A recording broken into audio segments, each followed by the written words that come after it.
மறந்துவிட்டேன் ரெக்கார்டு பண்றதுக்கு, இப்பதான் ஆன் பண்ணேன் அது. அதான் ரெக்கார்டிங் நான் பண்ணதான் ட்ரை பண்ணேன், அதனால தான் இது கெட்டு போச்சு. நான் ரெக்கார்டிங் போட்டிருந்தேன் முதல்ல, அதுவும் ஏதோ கிளாஸ் ஆயிருந்திருக்கு, அப்புறம் எடுத்து விட்டேன் நான். யாராவது ரெக்கார்ட் பண்ணிக்கோங்க, இல்லா இருந்தாலும் பெரிய ஒன்றும் இல்ல ஆயிருக்கு, இப்போ ஆனா இருக்கு.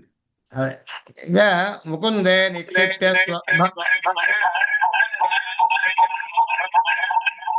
இது இதுல ஒரு இது எக்கோ ஏதோ கேட்டுட்டு இருக்கு சுவாமி. ஒரு நிமிஷம், நான் அன்மியூட். யாரதோ அன்மியூட் ஆகணும் போட்டுருக்கேன்.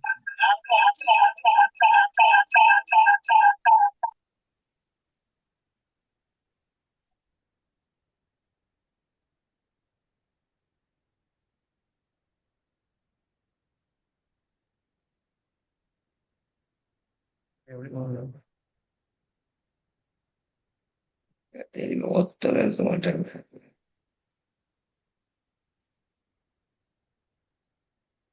இப்போ பேசல ஆடியன், இப்போ கேட்டு இருக்கு, இப்போ எக்கோ இல்ல. சரிதான்.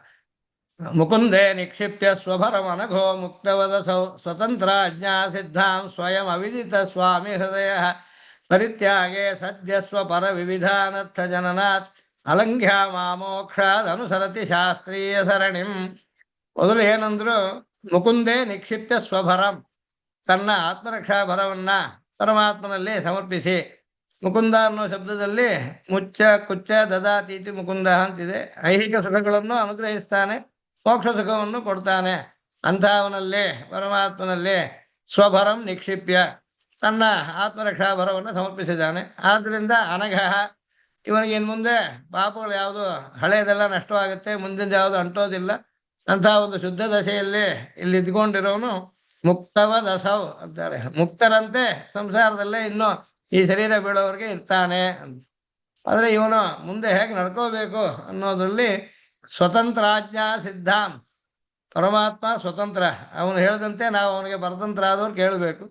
ಅವನ ಆಜ್ಞೆ ವೇದಗಳು, ಶ್ರುತಿ ಸ್ಮೃತಿ ಮುಂತಾದ್ದು ಅವನ ಆಜ್ಞೆಗಳು.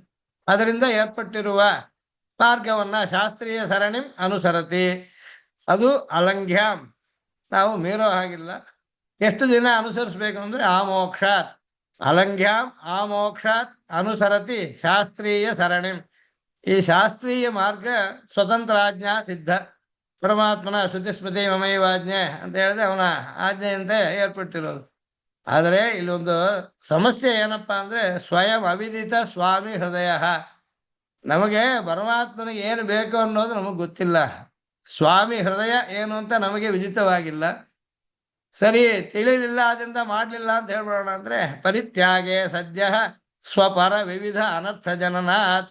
ಸ್ವಾಮಿ ತಿಳಿದಿಲ್ಲ, ಅದರಿಂದ ಮಾಡಲಿಲ್ಲ ಅಂತ ಬಿಟ್ಬಿಟ್ವೆ ಅಂತಂದರೆ ಪರಿತ್ಯಾಗೆ ಸದ್ಯ ತಕ್ಷಣವೇ, ಸ್ವಪರ ತನಗೂ ಇತರರಿಗೂ, ವಿವಿಧ ಅನರ್ಥ ಜನನಾತ್, ಇದರಿಂದ ಅನೇಕ ಅನರ್ಥಗಳು ಉಂಟಾಗುತ್ತೆ. ಹಾಗಿದ್ರೆ ಶಾಸ್ತ್ರೀಯ ಸರಣಿಯನ್ನು ಅರಿತುಕೊಳ್ಳೋದು ಹೇಗೆ? ಅದಕ್ಕೋಸ್ಕರ ಆ ಅಧಿಕಾರದಲ್ಲಿ ಪೂರ್ತಿ ಬೇಕಾದಷ್ಟು ಪ್ರಮಾಣಗಳನ್ನೆಲ್ಲ ಹೇಳಿ ಹೀಗೆ ಹೀಗೆ ತಿಳಿತೀವಿ ಅಂತೆಲ್ಲ ವಿಸ್ತಾರವಾಗಿ ಹೇಳಿದ್ರು. ಕೊನೆಯಲ್ಲಿ ಇದನ್ನೆಲ್ಲ ಸಂಗ್ರಹಿಸಿಬಿಟ್ಟು ಈ ತಿಳ್ಕೊಳ್ಳೋ ದಾರಿಗಳಿಗೋಸ್ಕರ ಒಂದು ಶ್ಲೋಕವನ್ನು ಮಾಡ್ತಾರೆ.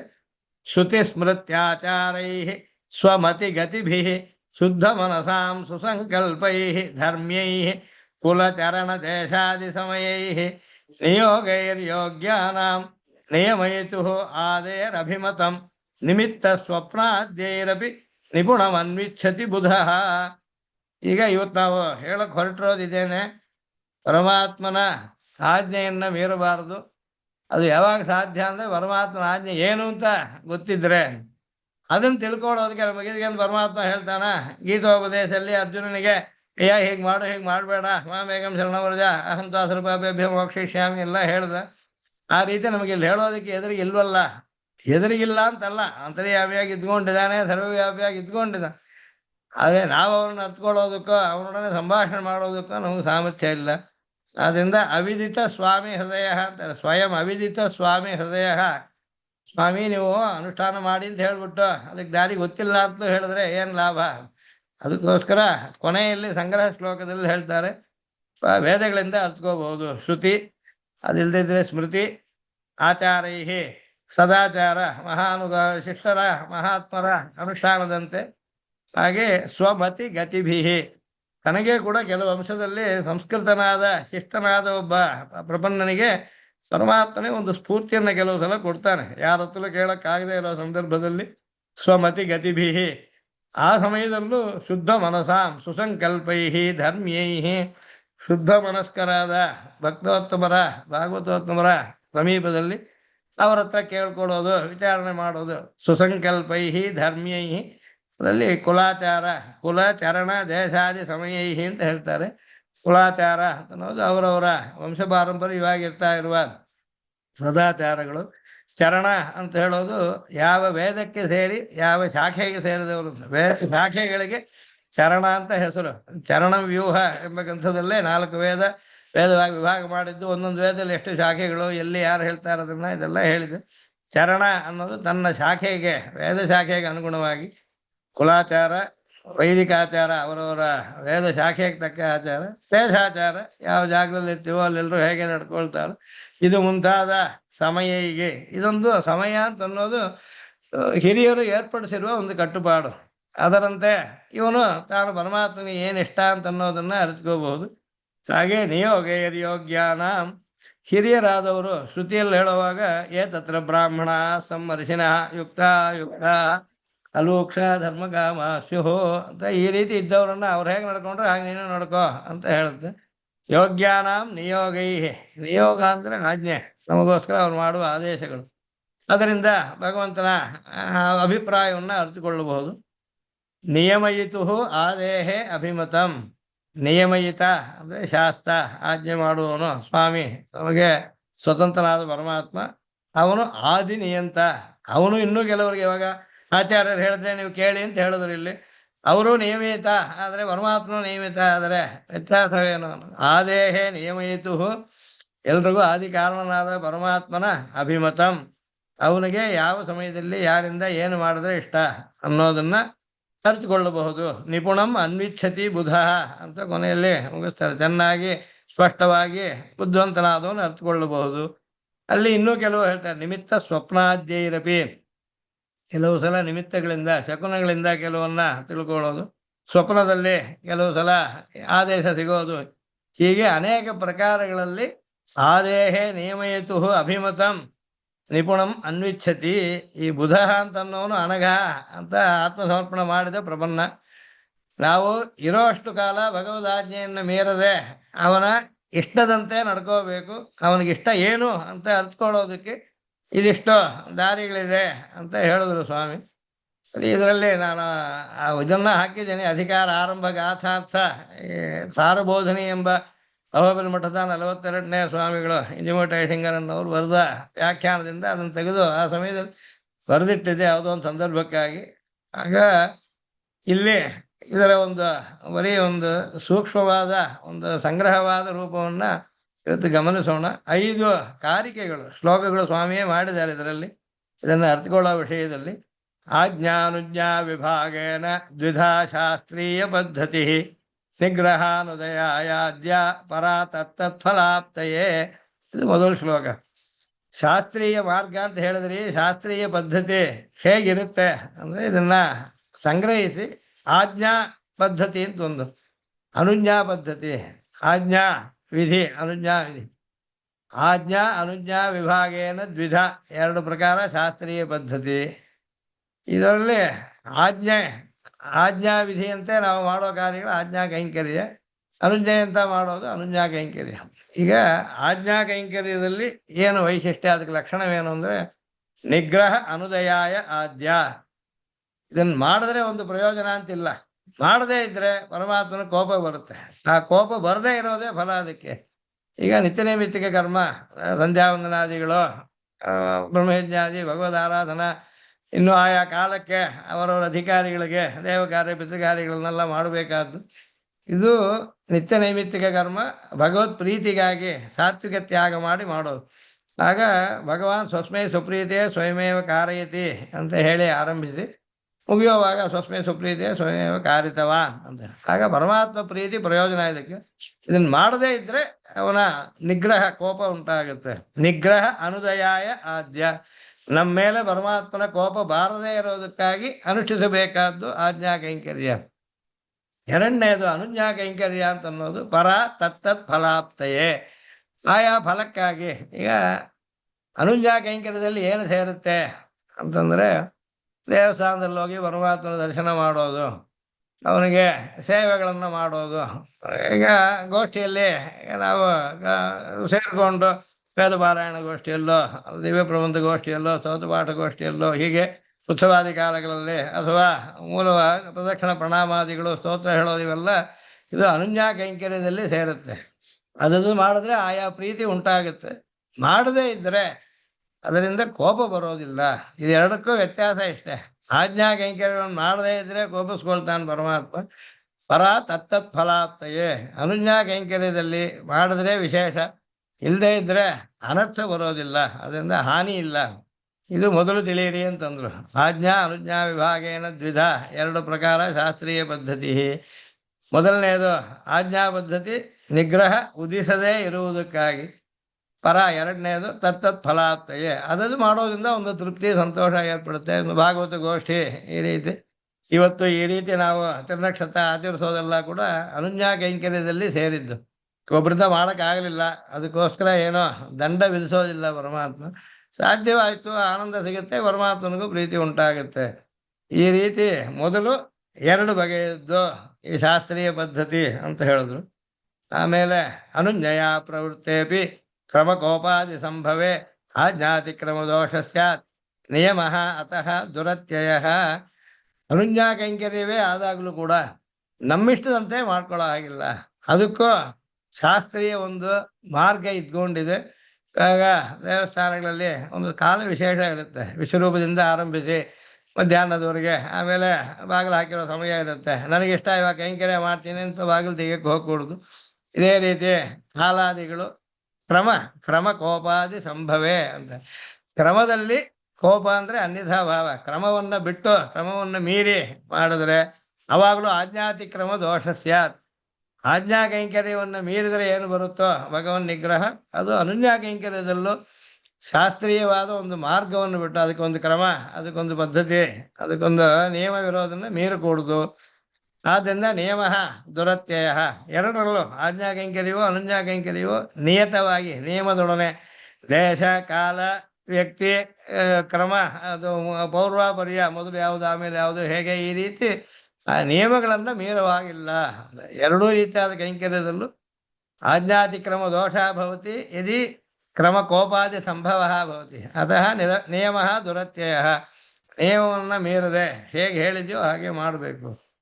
ಪ್ರತ್ಯವಾಯ ಪರಿಹಾರೇ ಫಲಾಂತರ ಸಮನ್ವಿತೆ ತತ್ರ ಸಂಬಲಿತಂ ಪ್ರಾಹು ಅಧಿಕಾರಂ ವಿಚಕ್ಷಣ. ಇದನ್ನು ಮೊದಲು ಶ್ಲೋಕಗಳನ್ನು ಹೇಳ್ತೇನೆ, ಇದು ಕಿವಿಲಿ ಬಿದ್ದಿರಲಿ ಅನ್ನೋದೊಂದು. ಆಮೇಲೆ ದೃಷ್ಟಾಂತಗಳನ್ನು ತಗೊಂಡು ಮುಂದೆ ಹೇಳ್ತೇನೆ. ಇಲ್ಲಿ ಪ್ರತ್ಯವಾಯ ಪರಿಹಾರ ಅನ್ನೋದು ನಿತ್ಯ ನೈಮಿತ್ತಿಕ ಕರ್ಮ. ಅದು ಮಾಡೋದ್ರಿಂದ ಪ್ರತ್ಯವಾಯ ನಮಗೆ ಭಗವನ್ ನಿಗ್ರಹ, ಅದಿಲ್ಲದೆ ಇರೋದಕ್ಕೋಸ್ಕರ ಮಾಡ್ತೀವಿ. ಕೆಲವು ಸಲ ನಿತ್ಯವೂ ಕಾಮ್ಯವೂ ಸೇರೋ ಅಂತಹದ್ದು ಪ್ರಸಂಗ ಉಂಟು. ಫಲಾಂತರ ಸಮನ್ವಿತೆ. ಈಗ ಅಗ್ನಿಹೋತ್ರಗಳು ಯಾರೂ ಇಲ್ಲ ನಮ್ಮಲ್ಲಿ. ಅಗ್ನಿಹೋತ್ರ ಮಾಡೋರೊಬ್ರು ಇದ್ದರೆ, ಅಗ್ನಿಹೋತ್ರದಲ್ಲಿ ಎರಡು ಪ್ರಕಾರವಿದೆ. ಪ್ರತಿದಿನ ಸಾಯಂ ಪ್ರಾತರ್ ಅಗ್ನಿಹೋತ್ರಂಜುಹೋತಿ ಯಾವಜ್ಜೀವಂ ಅಗ್ನಿಹೋತ್ರಂಜುಹೋತಿ ಅಂತ ಶ್ರುತಿ ಹೇಳುತ್ತೆ. ಪ್ರತಿದಿನ ಬೆಳಗ್ಗೆ ಸಂಜೆ ಹೀಗೆ ಬದುಕಿರೋವರೆಗೆ ಪ್ರತಿದಿನ ಮಾಡ್ಕೊಂಡು ಹೋಗಬೇಕು. ಇದು ಸಂಧ್ಯಾವಂದನದಂತೆ, ಸಂಧ್ಯಾಕಾಲದಲ್ಲೇ ಸಂಧ್ಯಾವಂದನ ನಂತರ ಮಾಡುವಂತಹದ್ದು. ಇದು ನಿತ್ಯ ಕರ್ಮದಲ್ಲಿ ಸೇರುತ್ತೆ. ಗೃಹಸ್ಥನಿಗೆ ಆಹಿತಾಗ್ನಿ ಆಗಿದ್ದು ಅಗ್ನಿಹೋತ್ರಾದಿಗಳು ಮಾಡ್ತಾ ಇರಬೇಕು ಅನ್ನೋದು ಶಾಸ್ತ್ರ ನಿಯಮವಿದೆ. ಅದು ಮಾಡದೇ ಇದ್ದರೆ ಭಗವಂತನ ನಿಗ್ರಹ ಕೋಪ ಬರುತ್ತೆ. ಅದನ್ನು ಪರಿಹರಿಸೋಕ್ಕೋಸ್ಕರ ನಿತ್ಯ ಕರ್ಮವಾಗಿ ಮಾಡ್ತೀವಿ. ಇದರಲ್ಲಿ ಎರಡನೇ ಪ್ರಕಾರ ಒಂದುಂಟು. ಅಗ್ನಿಹೋತ್ರದಲ್ಲಿ ಸ್ವರ್ಗಕ್ಕಾಗಿ ಕೂಡ ಅಗ್ನಿಹೋತ್ರಂಜುಹ್ಯ ಸ್ವರ್ಗಕಾಮ ಅಂತೂ ಕೂಡ ಒಂದು ಶ್ರುತಿವಾಕ್ಯ ಉಂಟು. ಅದು ಕಾಮ್ಯ ವಿಧಿ ಅಂತ ಹೇಳ್ತೀವಿ. ಒಬ್ಬನಿಗೆ ಸ್ವರ್ಗಕ್ಕೆ ಹೋಗಬೇಕು ಅಂತ ಅನಿಸಿದರೆ ಅಗ್ನಿಹೋತ್ರ ಮಾಡಿ ಕೂಡ ಸ್ವರ್ಗಕ್ಕೆ ಹೋಗ್ಬೋದು. ಅಲ್ಲ ಸ್ವಾಮಿ, ಪ್ರತಿದಿನ ಹೇಗಿದ್ರು ಬೆಳಗ್ಗೆ ಸಂಜೆ ಇರೋವರೆಗೂ ಮಾಡ್ತಿರ್ಬೇಕಲ್ಲ ಅಗ್ನಿಹೋತ್ರ, ಅದು ನಿತ್ಯಕರ್ಮ ಅಂತ ಆಯ್ತಲ್ಲ, ಅದರಿಂದ ಸ್ವರ್ಗ ಹೇಗೆ ಸಿಗುತ್ತೆ? ಸ್ವರ್ಗಕ್ಕಾಗಿ ವಿಧಿಸಿರೋದು ಒಂದು ಕ್ರಮವಿದೆ. ಅದು ಮಾಸಂ ಅಗ್ನಿಹೋತ್ರಂಜುಹೋತಿ ಅಂತ, ಒಂದು ತಿಂಗಳು ಅಗ್ನಿಹೋತ್ರ ಮಾಡೋದು, ಸ್ವರ್ಗ ಫಲಕವಾಗಿ ಸಂಕಲ್ಪ ಮಾಡಿಕೊಂಡು ಈ ಅಗ್ನಿಹೋತ್ರದಿಂದ, ಈ ಮಾಸಾಗ್ನಿಹೋತ್ರದಿಂದ ಸ್ವರ್ಗವನ್ನು ಪಡೆಯೋಕ್ಕೆ ನಾನು ಇಚ್ಛಿಸ್ತಾ ಇದ್ದೇನೆ ಅಂತ ಸಂಕಲ್ಪಿಸಿ ಮಾಡಿದ್ರೆ ಅವಾಗ ಅದು ಕಾಮ್ಯವಾಗುತ್ತೆ, ಆ ಫಲವನ್ನು ಕೊಡುತ್ತೆ. ಈ ಶರೀರ ಬಿದ್ದ ಮೇಲೆ ಸ್ವರ್ಗಕ್ಕೆ ಹೋಗೋಕ್ಕೆ ಆಗುತ್ತೆ. ಅಲ್ಲಿ ಒಂದು ಪ್ರಶ್ನೆ, ಈಗ ಇವನು ಕಾಮ್ಯಕ್ಕಾಗಿ ಒಂದು ಸಲ, ನಿತ್ಯಕ್ಕಾಗಿ ಒಂದು ಸಲ ಮಾಡಬೇಕಾ, ಅಥವಾ ಒಂದೇ ಸಲ ಅಗ್ನಿಹೋತ್ರವನ್ನು ಬೆಳಗ್ಗೆ ಸಂಜೆ ಮಾಡಿದ್ರೆ ಸಾಕ? ಆ ಒಂದು ತಿಂಗಳಲ್ಲಿ ಯಾವ ಸಮಯದಲ್ಲಿ ಕಾಮ್ಯಕ್ಕೂ ನಿತ್ಯ ಕರ್ಮಕ್ಕಾಗಿಯೂ ಅವನು ಅಗ್ನಿಹೋತ್ರ ಮಾಡಬೇಕಾಗುತ್ತೋ ಆಗ ತತ್ರ ಸಂವಲಿತಂ ಪ್ರಾಹು ಅಧಿಕಾರಂ ವಿಚಕ್ಷಣ. ಎರಡೂ ಒಂದಲ್ಲಿ ಸೇರ್ಬಿಡುತ್ತೆ. ಒಂದ್ಸಲ ಮಾಡಿದ್ರೆ ಸಾಕು. ಕಾಮ್ಯಕ್ಕಾಗಿ ಮಾಡೋದ್ರಲ್ಲಿ ನಿತ್ಯವೂ ಅಡಗಿಬಿಡುತ್ತೆ. ಕಾಮ್ಯ ಒಂದು ತಿಂಗಳಾದ್ಮೇಲೆ ನಿಲ್ಲುತ್ತೆ, ಆಮೇಲೆ ನಿತ್ಯ ಕರ್ಮದಂತೆ ಅದು ಮುಂದುವರಿಯುತ್ತೆ. ಆ ಸಮಯದಲ್ಲಿ ಫಲಾಂತರ ಸಮನ್ವಿತೆ, ಪ್ರತ್ಯವಾಯ ಪರಿಹಾರವಾಗಿರೋದ್ರಲ್ಲೇ ಫಲಾಂತರ ಸಮನ್ವಯ ಉಂಟಾದರೆ ಆಗ ಅಧಿಕಾರಂ ಸಂವಲಿತಂ ಪ್ರಾಹು ವಿಚಕ್ಷಣ. ಇದು ವಿಚಕ್ಷಣ ಅಂತ ಅನ್ನೋದು ಮೀಮಾಂಸಕರು. ಆ ವಿಷಯವೇ ಸ್ವಲ್ಪ ಮುಂದೆ ವಿವರಿಸ್ತೇನೆ. ಮೀಮಾಂಸಾ ನ್ಯಾಯಗಳಿಂದ ಈ ರೀತಿ ಹೇಗೆ ನಮಗೆ ನಿಶ್ಚಯ ಮಾಡಕ್ಕೆ ಬರುತ್ತೆ, ವೇದಗಳಿಂದ ಭಗವತ್ ಸಂಕಲ್ಪವನ್ನು ಅರಿತುಕೊಳ್ಳೋದು ಹೇಗೆ ಅನ್ನೋದರಲ್ಲಿ. ವೇದಾಂತ ದೇಶಿಕರು ಅವರಂಥ ಮೀಮಾಂಸಕರು ಇಲ್ಲ. ಅವರು ಶೇಷರ ಮೀಮಾಂಸೆ ಅಂತ ಪೂರ್ತಿ 12 ಅಧ್ಯಾಯಕ್ಕೆ ಪೂರ್ವ ಮೀಮಾಂಸೆಗೆ ವ್ಯಾಖ್ಯಾನ ಮಾಡಿದ್ದಾರೆ. ಮಾಡಿರೋದ್ರಿಂದ ಇದನ್ನು ಹೇಳಿದ್ದಾರೆ, ಅಲ್ಲಿ ಇದನ್ನೇ ವಿವರಿಸಿದ್ದಾರೆ. ಅದರಿಂದ ಒಂದೆರಡು ಅಂಶ ತೋರಿಸ್ತೇನೆ. ಅಲ್ಲಿ ನಿತ್ಯವೂ ಕಾಮ್ಯವೂ ಸೇರಿದರೆ, ಒಮ್ಮೆ ಅನುಷ್ಠಿಸಿದರೆ ಸಾಕು, ಎರಡರ ಫಲವೂ ಸಿಗುತ್ತೆ ಅಂತ ಅರ್ಥ. 3ನೇ ಶ್ಲೋಕಕ್ಕೆ ಪ್ರತ್ಯವಾಯ ಪರಿಹಾರೇ ಫಲಾಂತರ ಸಮನ್ವಿತೆ ತತ್ರ ಸಂವಲಿತಂ ತತ್ರ ಅಧಿಕಾರಂ ಸಂವಲಿತಂ ಇತಿ ವಿಚಕ್ಷಣಾ ಪ್ರಾಹು ಅಂತ. ಆಮೇಲೆ ನಿತ್ಯ ಕಾಮ್ಯ ಸ್ವರೂಪೈಕ್ಯೆ ವಿನಿಯೋಗ ಪೃಥಕ್ತಃ ಫಲಾರ್ಥಂ ಕ್ರಿಯಮಾಣೇಪಿ ನಿತ್ಯಂ ಭವತಿ ತಂತ್ರತಃ. ಇದಕ್ಕೆ ಶಾಸ್ತ್ರೀಯವಾದ ಒಂದು ವಿವರಣೆಯನ್ನೇ ಕೊಡ್ತಾರೆ. ನಿತ್ಯ ಕಾಮ್ಯ ಎರಡು ಒಂದೇ ರೀತಿಯಾದ್ದಿದೆ, ಸ್ವರೂಪದಲ್ಲಿ ಒಂದೇ ರೂಪ. ಹೇಗೆ ಅಗ್ನಿಹೋತ್ರ ಒಂದೋ ಅದೇ ರೀತಿ.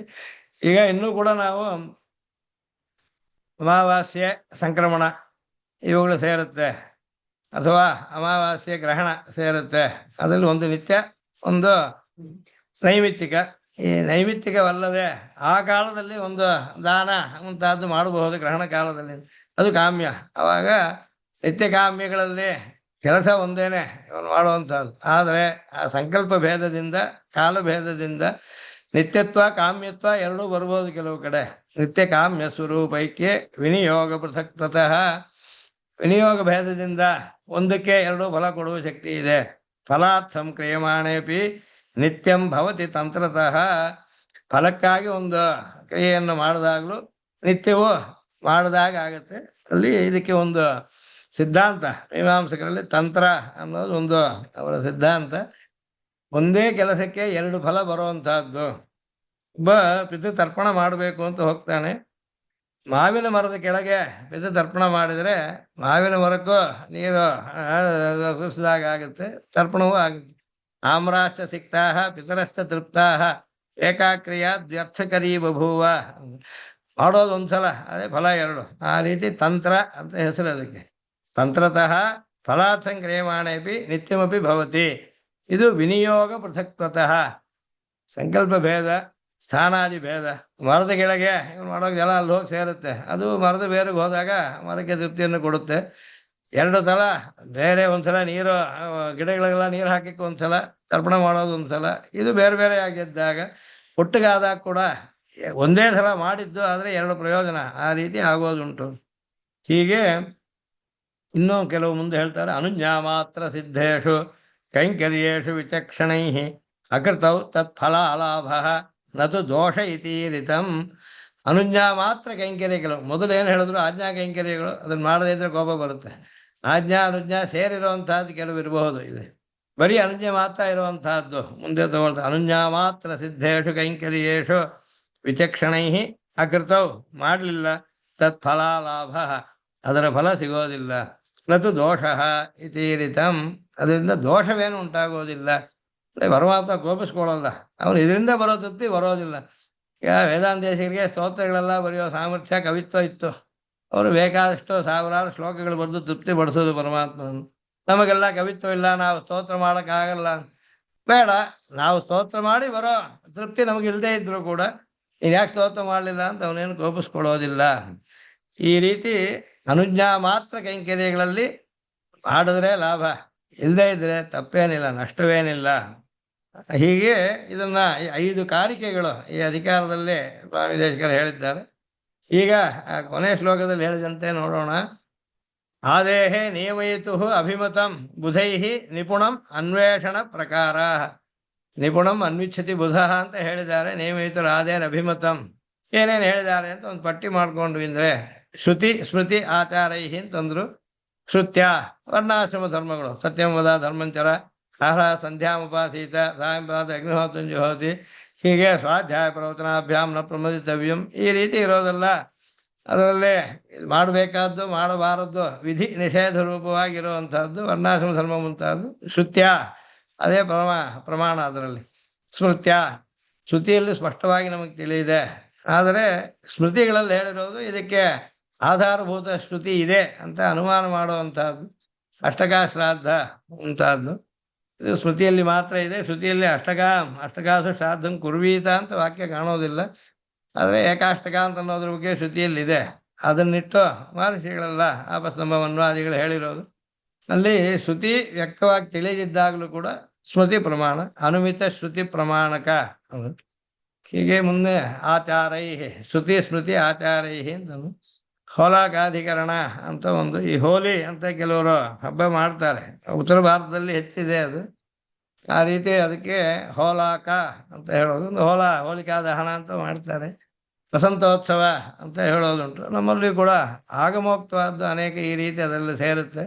ಪಾಂಚರಾತ್ರ ಆಗಮದಂತೆ, ವೈಖಾನಸ ಆಗಮದಂತೆ ಇರೋದು ನಮ್ಮ ಹಿರಿಯರು ನಮ್ಮ ಜನ್ಮಸ್ಥಾನಾದಿಗಳಲ್ಲಿರುವ ಪರಮಾತ್ಮನ ಆಯತನಗಳಲ್ಲಿ ಯಾವ್ಯಾವ ರೀತಿಯಾದ, ಇವಾಗ ಮುಂದೆ ಪ್ರಬಂಧ ಪಾರಾಯಣ, ಹಿಂದೆ ವೇದ ಪಾರಾಯಣ, ಈ ರೀತಿ ಇರೋದು ಆಚಾರ ಸಿದ್ಧ.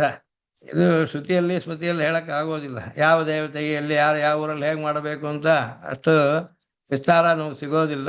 ಆದರೆ ಹಿರಿಯರ ಆಚಾರ ಪ್ರಧಾನ. ಅಲ್ಲಿ ಸದಾಚಾರ, ಶ್ರುತಿ ಸ್ಮೃತಿ ಸದಾಚಾರ ಅಂತ ಹೇಳ್ತಾರೆ.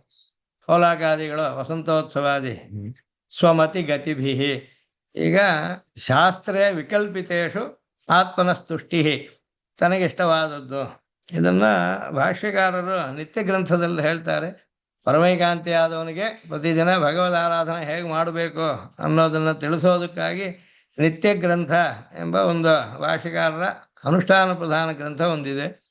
ಅದರಲ್ಲೇ ರಾಮಾನುಜಾಚಾರ್ಯರು ತೋರಿಸಿರೋದು ಭಗವನ್ ನಿವೇದನ ಮಾಡುವಾಗ ಪರಮಾತ್ಮನಿಗೆ ಏನೇನು ನಾವು ನಿವೇದನ ಮಾಡಬಹುದು.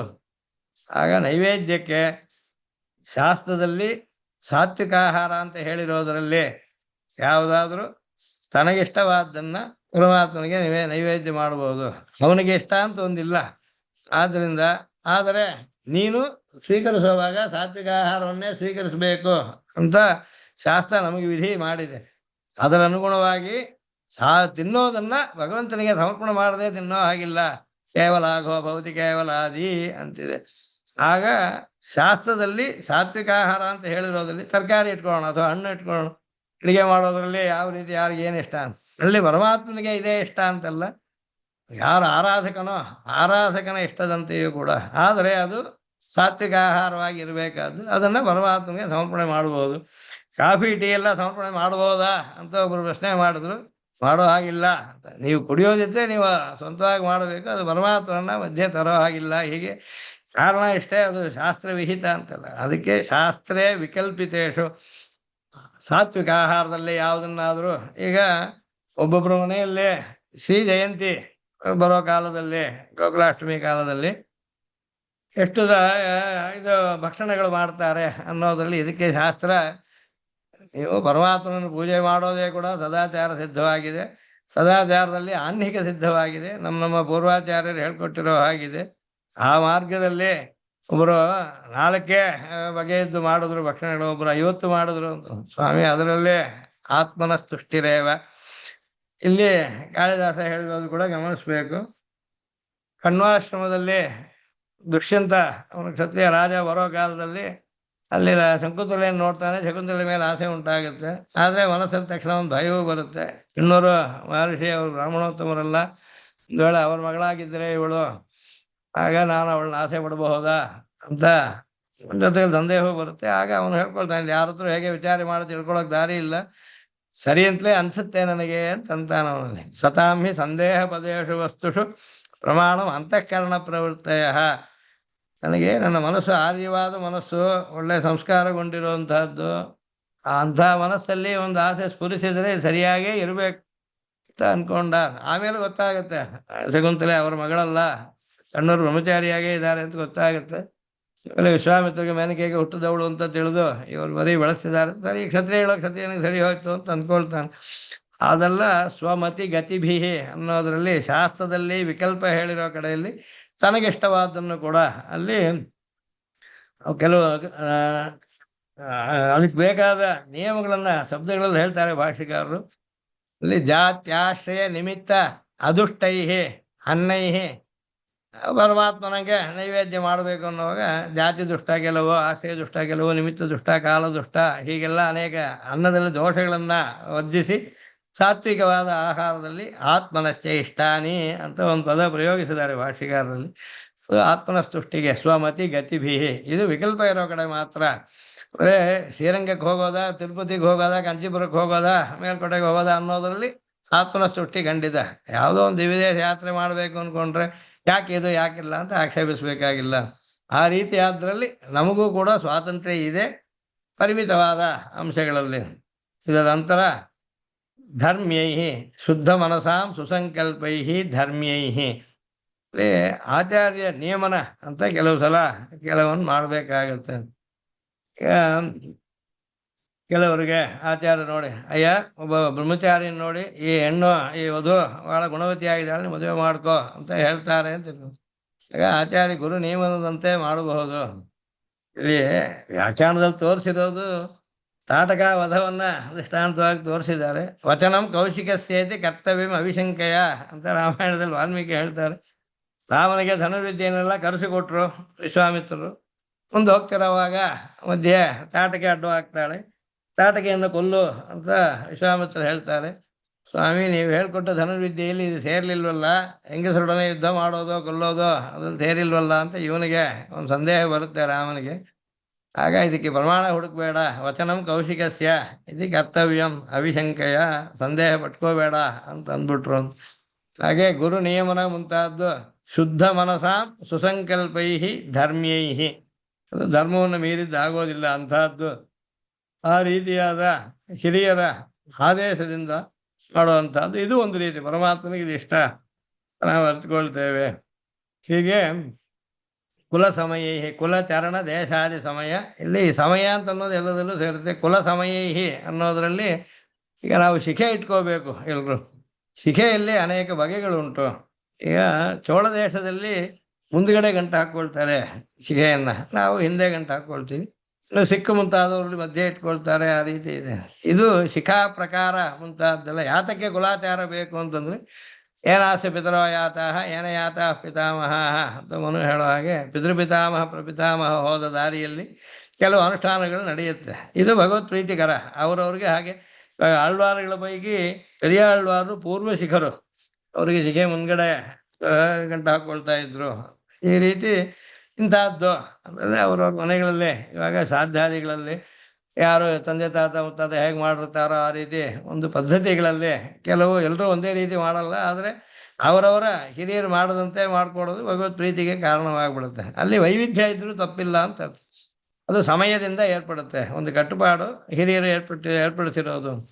ಹಾಗೆ ಧರ್ಮ್ಯೈಹಿ ಕುಲ ಸಮಯೈಹಿ, ಹಾಗೆ ಧರ್ಮ್ಯೈಹಿ ಚರಣ ಸಮಯೈಹಿ, ಈ ಶಾಖೆಗಳಿಂದ ಭೇದದಿಂದ ಇದು ಉಪಕರ್ಮ ಮುಂತಾದ್ರಲ್ಲಿ ನೋಡ್ಬೋದು. ಋಗ್ವೇದಿಗಳಿಗೆ ಬೇರೆ, ಯಜುರ್ವೇದಿಗಳಿಗೆ ಬೇರೆ, ಸಾಮವೇದಿಗಳಿಗೆ ಬೇರೆ, ಹೀಗೆಲ್ಲ.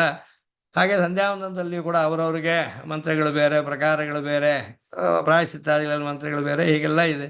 ಇದು ವೇದ ಶಾಖೆಯನ್ನು ಅನುಸರಿಸಿ ಇದೇ ರೀತಿ ಉಪನಯನಾದಿಗಳಲ್ಲಿ ಕೂಡ, ಉಪನಯನ ವಿವಾಹಾದಿಗಳಲ್ಲಿ ಕೂಡ ಆ ಪ್ರಯೋಗಗಳೆಲ್ಲ ಸಂಸ್ಕಾರಗಳು, ಷೋಡಶ ಸಂಸ್ಕಾರಗಳಲ್ಲಿಯೂ ಕೂಡ ಅವರವರು ಸೂತ್ರಕಾರರು ಹೇಳಿದಂತೆ ನಾವು ನಡ್ಕೋಬೇಕು. ಅದನ್ನ ಚರಣ ಸಮಯೈಹಿ ಧರ್ಮ್ಯೈಹಿ, ಅದರಿಂದಲೂ ಧರ್ಮ ಉಂಟಾಗುತ್ತೆ, ಭಗವತ್ ಪ್ರೀತಿ ಉಂಟಾಗುತ್ತೆ. ಅದರ ನಂತರ ದೇಶ ಸಮಯೈಹಿ ಅಂತ, ಇಲ್ಲಿ ನರ್ಮದಾ ನದಿಯ ದಕ್ಷಿಣದಲ್ಲಿರೋರಿಗೆ ಒಂದು ರೀತಿ, ನರ್ಮದಾ ಉತ್ತರ ದೇಶವಾಸಿಗಳಿಗೆ ಈ ರೀತಿ ಅನೇಕ ಸ್ಮೃತಿಗಳಲ್ಲಿ ದೇಶಕ್ಕೆ ಅನುಗುಣವಾಗಿ ಅನುಷ್ಠಾನದಲ್ಲಿ ಭೇದಗಳನ್ನು ಹೇಳಿರುತ್ತೆ. ಅದು ದೇಶಾಚಾರದಲ್ಲಿ ಸೇರುತ್ತೆ. ಅದರಲ್ಲಿ ಹೋಲಿಕಾದಿಗಳು ಸೇರುವಂತಹದ್ದು. ಆಯಾ ದೇಶದಲ್ಲಿರೋರು ಅದನ್ನ ಆಚರಿಸ್ತಾರೆ. ಬೇರೆಯವ್ರು ಮಾಡದೇ ಇದ್ರೆ ಅವ್ರಿಗೆ ದೋಷ ಬರಲ್ಲ. ಅಲ್ಲಿರೋರು ಮಾಡಬೇಕಾದ್ದು ಅವ್ರು ಹಿರಿಯರು ಮಾಡದಂತೆ ಮಾಡೋದು. ಇದು ಈ ರೀತಿ ಪರಮಾತ್ಮನಿಗೆ ಯಾವುದು ಅಭೀಷ್ಟ ಅಭಿಮತ ಅಂತ ಅರ್ಥಕೊಳ್ಳೋದ್ರಲ್ಲಿ.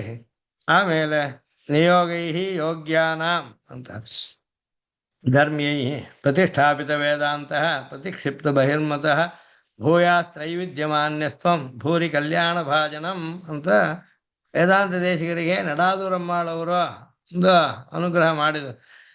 ನೀನು ವೇದಾಂತವನ್ನ ಚೆನ್ನಾಗಿ ಪ್ರತಿಷ್ಠಾಪನೆ ಮಾಡು, ಇತರ ಮತಗಳನ್ನೆಲ್ಲ ಖಂಡಿಸು, ಪ್ರತಿಕ್ಷಿಪ್ತ ಬಹಿರ್ಮತಃ ಭವ, ತ್ರೈವಿಧ್ಯ ಮಾನ್ಯಸ್ತ್ವಂ ಭವ, ವೈದಿಕರೆಲ್ಲ ಪರಮೈಕಾಂತಿಗಳೆಲ್ಲ ಭೇಷ್ ಅಂತ ಸಂತೋಷದ ಹಾಗೆ ಶ್ಲಾಘೆ ಮಾಡೋ ಹಾಗೆ ಬಹುಮತನಾಗಿರು.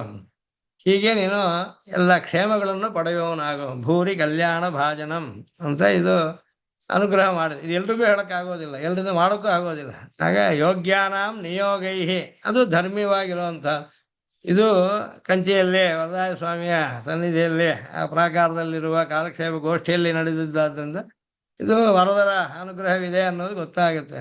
ಈ ರೀತಿ ಇದೊಂದು ಹೀಗೆ ಸಂಕಲ್ಪ ಸೂರ್ಯೋದಯಲ್ಲಿ ತಾನೇ ಹೇಳ್ಕೊಂಡಿದ್ದಾರೆ. ತಾನು ಸಾಕ್ಷಾತ್ ಭಾಷ್ಯಕಾರ ಶಿಷ್ಯನಾಗಿದ್ದಾಗೂ ಆ ಶರೀರ ಶಾರೀರಿಕ ಶಾಸ್ತ್ರ ಪ್ರವಚನ ವ್ರತ ಮಾದ್ರಿಯೇಥಾ ಅಂತನ್ನೋದು ಇರೋವರಿಗೆ ಶಾರೀರಿಕ ಶಾಸ್ತ್ರ ಅಧ್ಯಯನ ಪ್ರವಚನಗಳನ್ನ ಮಾಡ್ತಾ ಇದ್ರು. ವ್ರತವಾಗಿ ಇಟ್ಕೊಂಡು ಮಾಡು ಅಂತ ಅವರು ಅನುಗ್ರಹಿಸಿದಾಗೆ 30 ಬಾರಿ ಶ್ರೀಭಾಷ್ಯ ಕಾಲಕ್ಷೇಪ ಹೇಳಿದ್ದೇನೆ ಅಂತ ಅವರು ಸ್ವಾಮೀಜಿಗಳು ಹೇಳ್ಕೊಂಡಿದ್ದಾರೆ. ಇದೇ ರೀತಿ ರಾಮಾನುಜಾರಿ ದಿವ್ಯಾಜ್ಞಾ ವರ್ಧತಾಂ ವಿವರ್ಧತಾಂ ಅಂತ ಬರೆದಿದ್ದೇನೆ ಹೇಳ್ತೀವಿ. ಇದೆಲ್ಲ ಯೋಗ್ಯಾನಾಂ ನಿಯೋಗೈಹಿ, ಇದೆಲ್ಲ ಪರಮಾತ್ಮನ ಅಭಿಪ್ರಾಯಕ್ಕೆ ಸೇರೋದು. ಅದನ್ನು ನಾವು ಅನುಷ್ಠಿಸೋದು ನಮಗೆ ಅವನ ಪ್ರೀತಿಯನ್ನು ಉಂಟು ಮಾಡುತ್ತೆ. ಹೀಗೆ ನಿಮಿತ್ತ ಸ್ವಪ್ನಾದ್ಯೈರಪಿ ಅಂತ. ಈಗ ಭರತನ ಸ್ವಪ್ನ, ದಶರಥರ ಮರಣವಾದ ಹಾಗೆ ಭರತ ಕಂಡ ಸ್ವಪ್ನ, ಅದು ಆಮೇಲೆ ಹಾಗೆ ಸತ್ಯ ತಕ್ಷಣ ಎದ್ದಾಗ ಗೊತ್ತಾಯ್ತು. ಸಜಟ ಸ್ವಪ್ನ, ಒಂದು ಸ್ವಲ್ಪ ಕಾಲದಲ್ಲೇ ಮೇಲೆ ನಿಂತಿದ್ದ ಆಂಜನೇಯ ಇವಳು ಹೇಳಿದಂತೆ ಅದೇ ಲಂಕೆಯನ್ನು ಭಸ್ಮ ಮಾಡಿದ್ದನ್ನು ಅವಳು ಸ್ವಪ್ನದಲ್ಲಿ ನೋಡಿದೆ ಅಂತ ಹೇಳ್ತಾಳೆ. ಸತ್ಯವೇ ಆಯ್ತು. ಆಮೇಲೆ ಹೋಬಳಿ ಮಠದಲ್ಲಿ ಆದಿವಂಶ ಷಡಗೋಪ ಸ್ವಾಮಿಗಳು ಅನ್ನೋರು ಪ್ರಥಮ ಆಚಾರ್ಯರು. ಅವರು ಮೇಲ್ಕೋಟೆಯಲ್ಲಿ ಜನಿಸಿದವರು. 20 ವರ್ಷದಲ್ಲಿ ಶಾಸ್ತ್ರ ಕಾಲಕ್ಷೇಪವನ್ನೆಲ್ಲ ಮುಗಿಸಿದ್ದವ್ರಿಗೆ ಸ್ವಪ್ನದಲ್ಲಿ ಅಹೋಬಿಲದ ಲಕ್ಷ್ಮೀಶ್ವರ ಸ್ವಾಮಿ ಅವರಿಗೆ ನಿಯಮನ ಮಾಡಿ ಅಹೋಬಿಲಕ್ಕೆ ಬರಕ್ಕೆ ಹೇಳಿ ಅಲ್ಲಿ ಅವರಿಗೆ ಸನ್ಯಾಸವನ್ನು ಕೊಟ್ಟು ತನ್ನ ಮೂರ್ತಿಯನ್ನು ಕೊಟ್ಟು ಹಿಂದಿನವರೆಗೆ ಇವಾಗ 600 ವರ್ಷದ ಮೇಲಾಗಿ ಆ ಪರಂಪರೆ ನಡೆದು ಬರ್ತಾ ಇದೆ, ಆಚಾರ್ಯ ಪರಂಪರೆ. ಇದು ವೇದಗಳಲ್ಲಿ ಹೇಳುತ್ತೆ, ಯಮೇ ವೈಷ ವೃಣುತೆ ತೇನ ಲಭ್ಯ ತಸ್ಯೈಷ ಆತ್ಮ ವಿವೃಣುತೆ ತನೂಂ ಸ್ವಾಂ ಅಂತ. ಅವನೇ ಒಬ್ಬನನ್ನ ವರಿಸಿದರೆ ಅವನಿಂದ ಅವನು ಪಡೆಯತಕ್ಕವನು. ಅಹೋಬಿಲ ನರಸಿಂಹ ತಾನು ಸಂಕಲ್ಪಿಸಿದಾಗ ಇಲ್ಲಿದ್ದ ಕಡಾಂಬಿ ಶ್ರೀನಿವಾಸಾಚಾರ್ಯರಿಗೆ ಅಲ್ಲಿ ಹೋಗಿ ಸನ್ಯಾಸಿ ಆಗುವಂತೆ ಆಜೀವನ ಷಡಗೋಪರಂತ ಪ್ರಸಿದ್ಧಿ ಆಗೋ ಹಾಗೆ ಆಮೇಲೆ ಅದರಿಂದ ಇಲ್ಲಿವರೆಗೂ ಆ ಸಂಪ್ರದಾಯ ಪ್ರವರ್ತನವಾಗೋದಕ್ಕೆ ಅಲ್ಲೂ ಕೂಡ ನವನೃಸಿಂಹ ಕ್ಷೇತ್ರವಾದ್ದರಿಂದ ಯಾರನ್ನು ಆರಾಧಿಸೋದು ಅಂತ ಇವ್ರಿಗೆ ಸಂಶಯ ಬರೋವಾಗ ತಾನೇ ಒಂದು ಮೂರ್ತಿಯನ್ನು ಅವ್ರ ಕೈಯಲ್ಲಿ ಜಿಗಿದು ತಸ್ಯೈಷ ಆತ್ಮ ವಿವೃಣುತೆ ತನೂಂ ಸ್ವಾಂ ಅಂತ ಈ ಮೂರ್ತಿಯನ್ನು ಆರಾಧಿಸ್ಕೊಂಡು ಹೊರಡಪ್ಪ ಅಂತ ಹೇಳಿ ಕಳಿಸಿದಾಗ ಇದು ಸ್ವಪ್ನಾದಿಗಳಿಂದ ಬರುವಂಥದ್ದು. ಹಾಗೆ ಯತೀಂದ್ರ ಮತ್ತು ದೀಪಿಕೆ ಅಂತ ಒಂದು ಗ್ರಂಥವಿದೆ. ಅದರಲ್ಲೇ ಆ ಗ್ರಂಥಕರ್ತ ಹೇಳ್ತಾರೆ, ಸ್ವಪ್ನೇದ್ಯ ದೃಷ್ಟಾನ್ ಮಮ ದೇಶಿಕೇಂದ್ರಾನ್ ಅಂತಾರೆ. ಅವರು ದೊಡ್ಡಯಾಚಾರ ಅಂತ ಮಹಾಚಾರ್ಯರ ಶಿಷ್ಯರವರು. ಅವರು ಈ ಗ್ರಂಥ ಬರೆಯುವಾಗ ಹೇಳ್ತಾರೆ, ನನಗೆ ಸ್ವಪ್ನದಲ್ಲಿ ಪೂರ್ವಾಚಾರ್ಯರುಗಳೆಲ್ಲ ಬಂದರು, ಶ್ರೀ ವೆಂಕಟೇಶಂ ಕರಿಶೈಲನಾಥಂ ಅಂತ ಹೀಗೆ ದೇವರುಗಳು ಮತ್ತು ಅವರ ಆಚಾರ್ಯರು ಹೀಗೆ ಎಲ್ಲರೂ ಬಂದು ನನಗೆ ಒಂದು ನಿಯಮನ ಮಾಡಿದ್ದನ್ನಿಟ್ಟು ಮಿತಾದ್ವೈತ ಸಂಗ್ರಹವನ್ನು ಒಂದು ಗ್ರಂಥರೂಪವಾಗಿ ಬರೀತೇನೆ ಅಂತ. ಈ ರೀತಿ ಇವು ನಿಮಿತ್ತ ಸ್ವಪ್ನಾದ್ಯೈರಪಿ ಹೀಗೆ ಅನೇಕ ಪ್ರಕಾರದಲ್ಲಿ. ಈಗ ಶ್ರೀರಂಗದಲ್ಲಿ ಅಧ್ಯಯನೋತ್ಸವ ನಿಂತ ಕಾಲದಲ್ಲಿ ಭಕ್ತರೆಲ್ಲ ಪ್ರಾರ್ಥಿಸ್ಕೊಂಡಾಗ ದೇಶಿಗಳು ಬಂದು ವಾದಾದಿಗಳನ್ನು ಮಾಡಿ ಇತರ ಸಿದ್ಧಾಂತಿಗಳನ್ನು ಒಪ್ಪಿಸಿ ಆಮೇಲೆ ಈ ಉತ್ಸವಾದಿಗಳು ನಡೆಯೋದಕ್ಕೆ ದಾರಿ ಮಾಡಿದ್ರು. ಇದೆಲ್ಲ ಆಯಾ ಸಮಯದಲ್ಲಿ ಅನೇಕ ಪ್ರಕಾರದಲ್ಲಿ ಬಾಧುಕಾಶಾಸ್ತ್ರ ಬರೆದಿದ್ದು ಇಂಥದ್ದೆಲ್ಲ ನೋಡ್ತೇವೆ. ಈ ರೀತಿ ಭಗವಂತನ ಆಜ್ಞೆಯನ್ನು ಅರಿತುಕೊಳ್ಳೋದು ಹೇಗೆ ಅನ್ನೋದರಲ್ಲಿ ಅನೇಕ ಪ್ರಕಾರಗಳನ್ನು ತಾನೇ ಪಟ್ಟಿ ಮಾಡಿ ತೋರಿಸಿದ್ದಾರೆ ಅವರು. ಅದಕ್ಕೆ ಆಧಾರವನ್ನು ಮೀಮಾಂಸಾದಿ ಶಾಸ್ತ್ರಗಳ ಆಧಾರವನ್ನು ಮೊದಲು ಕಾರಿಕೆಗಳಲ್ಲಿ ತೋರಿಸಿದ್ದಾರೆ. ಆದ್ಯಂತ ಶ್ಲೋಕಗಳಲ್ಲಿ ಮಾಡಬೇಕಾದ್ದು ಸಮಸ್ಯೆ ಇದು, ಪರಿಹಾರ ಹೀಗೆ ಅಂತ ತೋರಿಸ್ಕೊಟ್ಟಿದ್ದಾರೆ. ಈಗ ಇದನ್ನು ಮನಸ್ಸಿಗೆ ಸ್ವಲ್ಪ ಸ್ಪಷ್ಟವಾಗೋದಕ್ಕೋಸ್ಕರ ಹೀಗೆ ತಿಳ್ಕೋಬಹುದು. 5 ಶ್ಲೋಕಗಳಲ್ಲಿ ಹೇಳಿರೋದನ್ನು ಶಾಸ್ತ್ರೀಯ ಪದ್ಧತಿಗೆ ದ್ವಿಧ ಆಜ್ಞಾ ಅನುಜ್ಞಾ ವಿಭಾಗೇನ ದ್ವಿಧಾ ಶಾಸ್ತ್ರೀಯ ಪದ್ಧತಿ. ಹೀಗೆ ಮಾಡ್ಕೊಂಡ್ವಿ ಅಂದರೆ ಅದರ ವರ್ಣಾಶ್ರಮ ಧರ್ಮ ಮುಂತಾದ್ದು ಆಜ್ಞಾ. ಶಾಸ್ತ್ರ ಸಾಪೇಕ್ಷವಾದ ಪ್ರೀತಿಕಾರಿತ ಕೈಂಕರ್ಯ. ನಮಗೆ ಭಗವಂತನಲ್ಲಿರುವ ಭಕ್ತಿಯಿಂದ ಪ್ರೀತಿಯಿಂದ ನಾವು ಯಾವುದೋ ಒಂದು ಕೈಂಕರ್ಯ ತಗೊಂಡು ಹೊರಡ್ತೀವಿ. ಅದೇ ಶಾಸ್ತ್ರ ಹೇಗೆ ಹೇಳುತ್ತೋ ಹಾಗೆ ಮಾಡಿದ್ರೆ ಮಾತ್ರ ಯುಕ್ತ. ಆ ರೀತಿ ಮಾಡೋದರಲ್ಲಿ ಆಜ್ಞಾ ಕೈಂಕರ್ಯಕ್ಕೆ ಪ್ರಯೋಜನ ನಿಗ್ರಹ ಅನುದಯ, ಅನುಜ್ಞಾ ಕೈಂಕರ್ಯಕ್ಕೆ ತತ್ತತ್ ಫಲಾಪ್ತಿ. ಇಲ್ಲಿ ನಿಗ್ರಹ ಅನುದಯಾಯ ಆದ್ಯ ಪರ ತತ್ತತ್ ಫಲಾಪ್ತೆಯೇ ಅಂತ ಹೇಳಿದ್ದು ಮೊದಲ ಶ್ಲೋಕ ಹೀಗೆ ಸಂಗ್ರಹಿಸಬಹುದು. ಪ್ರತ್ಯವಾಯ ಪರಿಹಾರೇ ಫಲಾಂತರ ಸಮನ್ವಿತೆ. ಅಲ್ಲೂ ಕೂಡ ಅನುಜ್ಞೆಯ ಪ್ರವೃತ್ತಿಯಪಿ ಕ್ರಮಕೋಪಾಲಿ ಸಂಭವೆ ಆಜ್ಞಾತಿಕ್ರಮ ದೋಷ ಸ್ಯಾತ್ ಅಂತ 2ನೇ ಶ್ಲೋಕ ಇದು. ಅದರಲ್ಲಿ ನಿಯಮ ಅತಃ ದುರತ್ಯಯ. ಇದರಲ್ಲಿ ಯಾವುದರ ನಂತರ ಯಾವುದು ಅನ್ನೋದರಲ್ಲಿ ಪಂಚಕಾಲ ಕ್ರಿಯಾದೀಪ ಅಂತ ಒಂದು ಆನ್ನಿಕ ಗ್ರಂಥವಿದೆ. ಅದರಲ್ಲಿ ಆ ಗ್ರಂಥಕರ್ತ ಏನ್ ಮಾಡಿದ್ದಾನೆ, ಒಬ್ಬ ಯಜುರ್ವೇದಿ ವೇದಾಧ್ಯಯನ ಮಾಡಿದ್ದಾನೆ, ಬ್ರಹ್ಮಯಜ್ಞ ಹೇಳಬೇಕು, ಪ್ರತಿದಿನ ಒಂದು ಪ್ರಶ್ನೆ ಹೇಳ್ತಾನೆ. ಹಾಗಿದ್ದಾಗ ಯಾವ ಕ್ರಮದಲ್ಲಿ 82 ಪ್ರಶ್ನೆಗಳನ್ನು ಹೇಳಬೇಕು ಅನ್ನೋದನ್ನು ಪಟ್ಟಿ ಮಾಡಿ ಕೊಟ್ಟಿದ್ದಾರೆ. ಈ ರೀತಿ ನಿಯಮ ದುರತ್ಯಯ ಅಂದ್ರೆ ಈ ಕಾಠಕ ಅಂತ ಹೇಳೋ 3 ಪ್ರಶ್ನೆಗಳನ್ನ ಯಾವಾಗ ಹೇಳಬೇಕು ಅನ್ನೋದ್ರಲ್ಲಿ 3 ಅಷ್ಟಕಗಳಾದ ನಂತರ ಆರಣ್ಯಕ, ಆಮೇಲೆ ಕಾಠಕ, ಆಮೇಲೆ ಮಂತ್ರ ಪ್ರಶ್ನೆ ಅಂತ ತೋರಿಸ್ತಾರೆ. ಇದು ಕ್ರಮಕೋಪಾದಿ ಸಂಭವೇ ಆಜ್ಞಾತಿಕ್ರಮ ದೋಷ ಅಂತ ಹೇಳಿ ಇದೇ ನಿಯತವಾಗಿ ಹೀಗೆ ಅನುಷ್ಠಿಸಬೇಕಾದ್ದು. ವೇದಾಂತೇಶಿಗರದು ಕೆಲವು ಗ್ರಂಥಗಳಿದೆ. ವೈಷ್ಣದೇವ ಕಾರಿಕೆ ಅನ್ನೋದಿದೆ. ವೈಷ್ಣವ ಹೇಗೆ ಮಾಡೋದನ್ನು ಶ್ಲೋಕ ರೂಪವಾಗಿ ಬರ್ಕೊಟ್ಟಿದ್ದಾರೆ. ಯಜ್ಞೋಪವೀತ ನಿರ್ಮಾಣ ಪ್ರತಿಷ್ಠಾ ವಿಧಿ ಅಂತ ಒಂದು ಗ್ರಂಥ ಬರೆದು ಕೊಟ್ಟಿದ್ದಾರೆ. ಯಜ್ಞೋಪವೀತವನ್ನು ಹೇಗೆ ತಯಾರು ಮಾಡಬೇಕು, ಹೇಗೆ ಅದಕ್ಕೆ ಸಂಸ್ಕಾರಾದಿಗಳನ್ನು ಮಾಡಿ ಪ್ರತಿಷ್ಠೆಗಳನ್ನು ಮಾಡಿ ಪರಮಾತ್ಮನಿಗೆ ಸಮರ್ಪಿಸಿ ಆಮೇಲೆ ನಾವು ಧರಿಸ್ಬೇಕು, ಇದ್ರ ಬಗ್ಗೆ ಎಲ್ಲ ಹೇಳಿದೆ. ಅದರಲ್ಲೆಲ್ಲ ಇದು ಅನುಜ್ಞಾ ಕೈಂಕರ್ಯ ಹೌದು. ಇನ್ನೊಬ್ಬರಿಂದ ತಂದು ಹಾಕೊಂಡ್ಬಿಡೋದು ಒಂದು ರೀತಿ, ತಾನೇ ಮಾಡುವಾಗ ಅದು ಭಗವತ್ ಕೈಂಕರ್ಯವಾಗುತ್ತೆ ಅನ್ನೋದು ಬಹಳ ಚೆನ್ನಾಗಿ ತೋರಿಸಿಕೊಟ್ಟಿದ್ದಾರೆ. 17 ಶ್ಲೋಕಗಳು ಬರೀತಾರೆ ಸಗ್ಧರ ಶ್ಲೋಕಗಳಲ್ಲಿ. ಈ ರೀತಿ ಇರೋದು ಕ್ರಮಕೋಪಾದಿ ಸಂಭವೇ ಆಜ್ಞಾತಿಕ್ರಮ ದೋಷ. ಈ ಮಂತ್ರಗಳೇ ಹೇಳಬೇಕು, ಈ ದಿವಸಗಳಲ್ಲೇ ಹತ್ತಿಯಿಂದ ನೂಲು ತೆಗಿಬೇಕು, ಈ ಮಂತ್ರಗಳನ್ನು ಹೇಳಬೇಕು, ಇದೆಲ್ಲ ನಿಯಮ ತೋರಿಸ್ಕೊಡ್ತಾರೆ.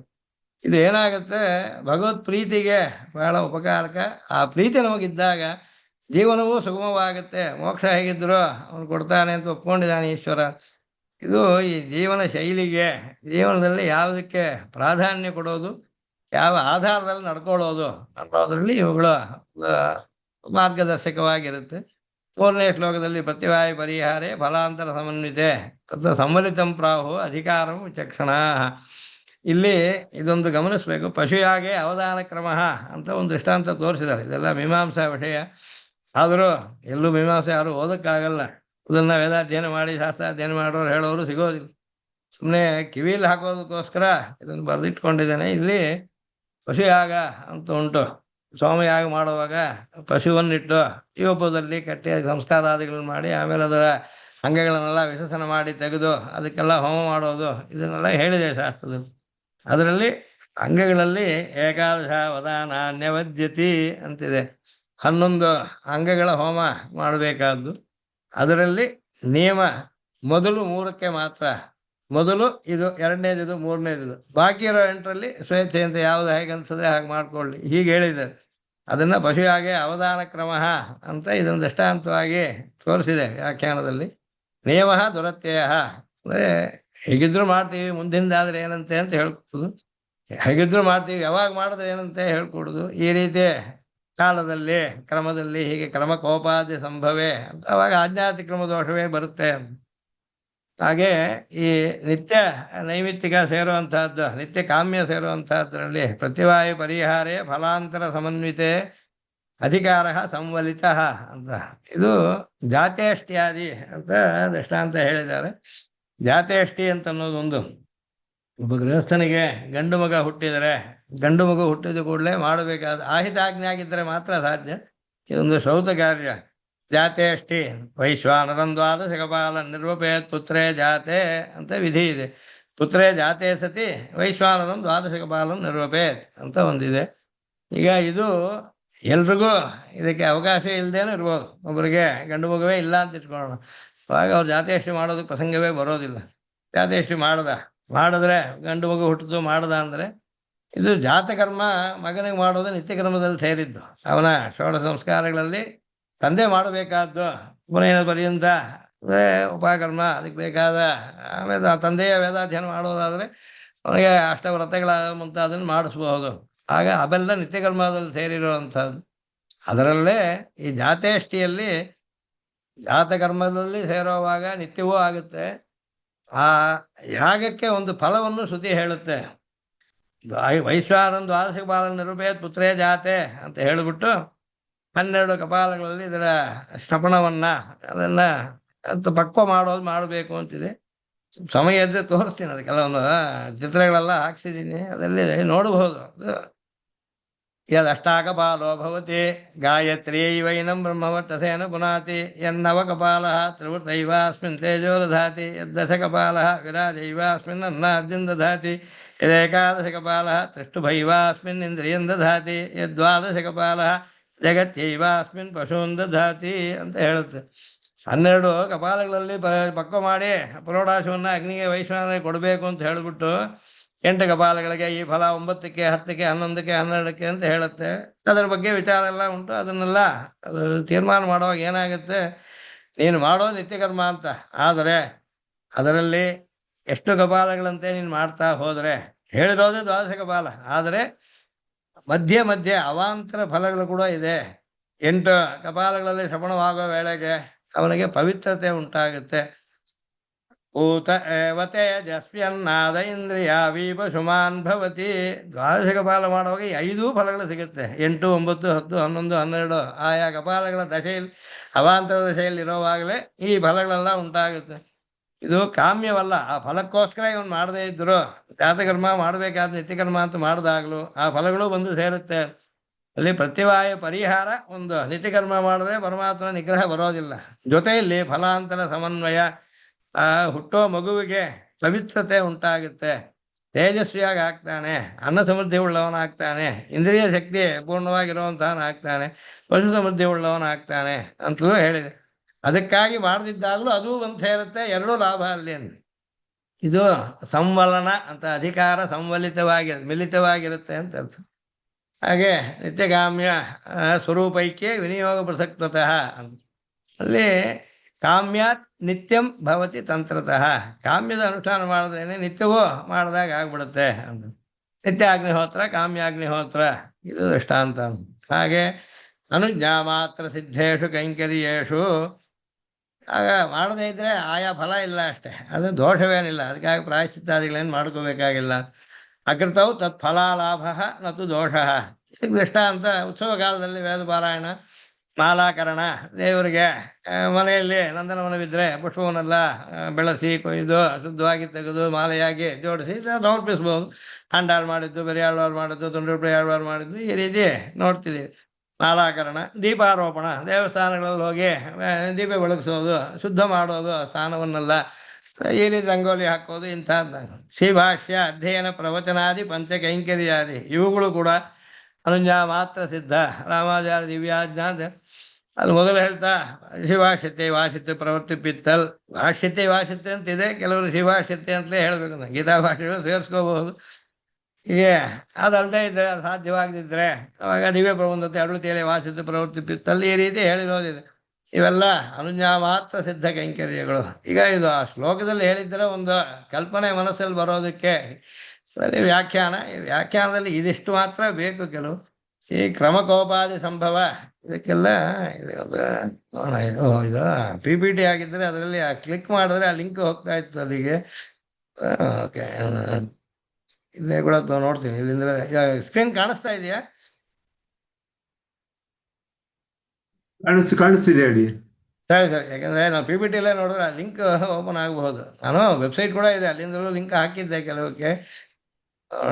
PDF ಮಾಡಿದ್ರೆ ಕೆಲವು ಕಷ್ಟ. PDF ಮಾಡಿದ್ರೆ ಕೆಲವು ನಾವು ಯಾವ ಉದ್ದೇಶಕ್ಕೆ ಮಾಡಿದ್ದು ಆಡಿಯೋ ವಿಡಿಯೋ ಎಲ್ಲ ಬರೋದು ಸ್ವಲ್ಪ ಕಷ್ಟವಾಗಬಹುದು. ಸರಿ, ಇವಾಗ ಇಲ್ಲಿ ಕ್ರಮಕೋಪಾದಿ ಸಂಭವೇ ಅಲ್ಲಿ ಏನ್ ಹೇಳಿದೆ ಅಂದ್ರೆ 11 ಅಂಗಗಳಿದೆ. ಬೇರೆ PPT ಬಂದಿಲ್ಲ, ಸಾರಬೋಧಿನಿ ವ್ಯಾಖ್ಯಾ PPTನೇ ಇದೆ. ಹೌದಲ್ಲ, ಅದರಲ್ಲೇ ಅಲ್ಲ. ಇವಾಗ 8ನೇ ಸ್ಲೈಡ್ ಇದು. ಈ ಸ್ಲೈಡೇನೆ ಅಲ್ಲೂ ಇದ್ದಿದ್ದು. ಅಲ್ಲಿ ಅದನ್ನೇ ನಾನು ಏನ್ ಮಾಡಿದೀನಿ, PDF ಅಲ್ಲದೆ ಇವಾಗ ನೋಡಿ, PDF ಅಲ್ಲೂ ಅದೇ ಇತ್ತು. ಇವಾಗ ನಾವು ಬಂದಿದ್ದು ಇಲ್ಲಿಗೇನೆ. ಇಲ್ಲಿ ಹೈಪರ್ ಲಿಂಕ್ ಇದೆ, ಹೈಪರ್ ಲಿಂಕ್ ವರ್ಕ್ ಆಗೋಕ್ಕೋಸ್ಕರ ನಾನು ಹೋದೆ ಅಷ್ಟೇನೆ. ಕಂಟೆಂಟ್ ಓಕೆ ಅದೇನೆ, ಅದಕ್ಕೆ ನಾನು ಮೊದಲು ಸರಿ. PPT ಟ್ರೈ ಮಾಡಿದ್ದು ಇರ್ಲಿ. ಈಗ ಈ ಕ್ರಮಕೋಪ ಅಂದ್ರೆ ಏನು ಅಂದ್ರೆ ಶ್ರುತಿಯಲ್ಲಿ ಏನು ಹೇಳುತ್ತೆ, ಏಕಾದಶ ಅವಧಾನಾನ್ಯವದ್ಯತೆ 11 ಅಂಗಗಳ ಹೋಮ ಮಾಡೋದ್ರಲ್ಲಿ ಹೃದಯಸ್ಯಾಗ್ರೆ ವದ್ಯತಿ ಅಥ ಜಿಹ್ವಾಯ ಅಥ ವಕ್ಷಸಃ ಅಂತ ಮೊದಲು ಹೃದಯವನ್ನ, ಆ ಪಶುವಿನ ಅಂಗಗಳಲ್ಲಿ ಹೃದಯವನ್ನ ಮೊದಲು ಹೋಮ ಮಾಡಬೇಕು. ಹೃದಯಸ್ಯ ಅಗ್ರೆ ಅವದ್ಯತಿ, ಆಮೇಲೆ ಅಥ ಜಿಹ್ವಾಯ ನಾಲಿಗೆ ಎರಡನೇದಾಗಿ, ಮೂರನೇದು ಅಥ ವಕ್ಷಸಃ ಅದೇ ಎದೆ ಭಾಗವನ್ನ, ಆಮೇಲೆ ಯಥಾಕಾಮಂ ಉತ್ತರೇಷಾಮ ವದ್ಯತಿ, ಬಾಕಿ ಇರೋದಕ್ಕೆ ಯಥಾಕಾಮಂ, ಯಾವುದು ಮುಂದಿಂದ ಆದರೆ ತಪ್ಪಿಲ್ಲ, ಕೈ ಕಾಲುಗಳಲ್ಲಿ ಮುಂದಿಂದ ಆದರೆ ಪರವಾಗಿಲ್ಲ.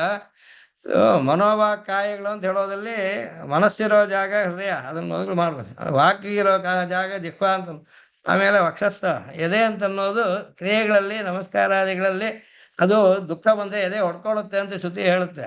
ಇದಕ್ಕೆಲ್ಲ ಕಾರಣ ಹೇಳ್ಕೊಂಡು ಇದು ಮೊದಲು, ಇದು ಎರಡನೇದು, ಇದು ಮೂರನೇದು, ಬಾಕಿ 8ರಲ್ಲಿ ಯಥಾಕಾಮ ಉತ್ತರೇಷಾಮ ವದ್ಯತಿ ಅಂತ ಶ್ರುತಿ. ಅದನ್ನ ಈ ಕ್ರಮಕೋಪ ಬರದೇ ಇರಬೇಕು ಅನ್ನೋದ್ರಲ್ಲಿ ನೋಡ್ತೀನಿ. ಲಿಂಕ್ ಓಪನ್ ಆಗುತ್ತಾ ಅಂತ ನೋಡಿ.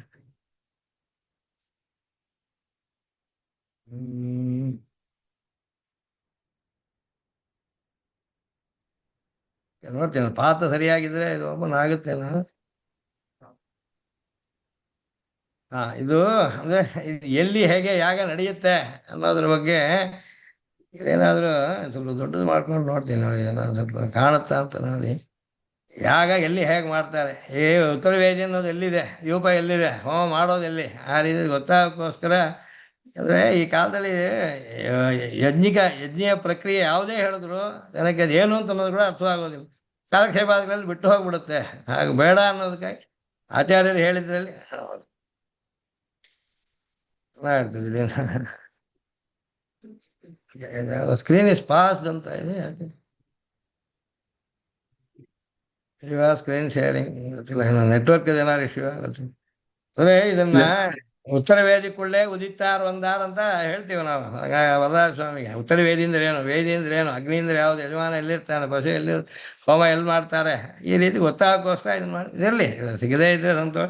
ಅಂದ್ರೆ ಒಂದು ಪ್ರಯತ್ನ ಪಟ್ಟಿದ್ದೇನು ಅಂತಂದ್ರೆ ಕಾಲಕ್ಷೇಪಾದಿಗಳಲ್ಲಿ ಅನುಕೂಲವಾಗಕ್ಕೆ ಸಾಧ್ಯವಾದರೆ ಆಗ ನಾವು ಪ್ರಯತ್ನ ಪಡಬಹುದು ಹೆಚ್ಚು ಅದರಲ್ಲಿ ವಿಷಯಗಳನ್ನ ತಿಳ್ಕೊಳ್ಳೋದಕ್ಕೆ.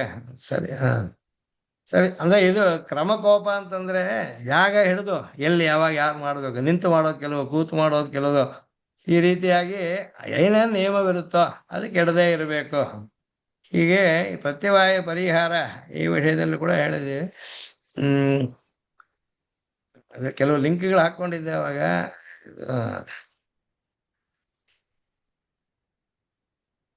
ಬೇರೆ ಬೇರೆ ಫೈಲ್ಸ್ ಇದೆ, ಅದನ್ನೆಲ್ಲ ಲಿಂಕ್ ಮಾಡೋಕ್ಕೋಸ್ಕರ ಒಂದು ಮಾಡಿಟ್ರಿ.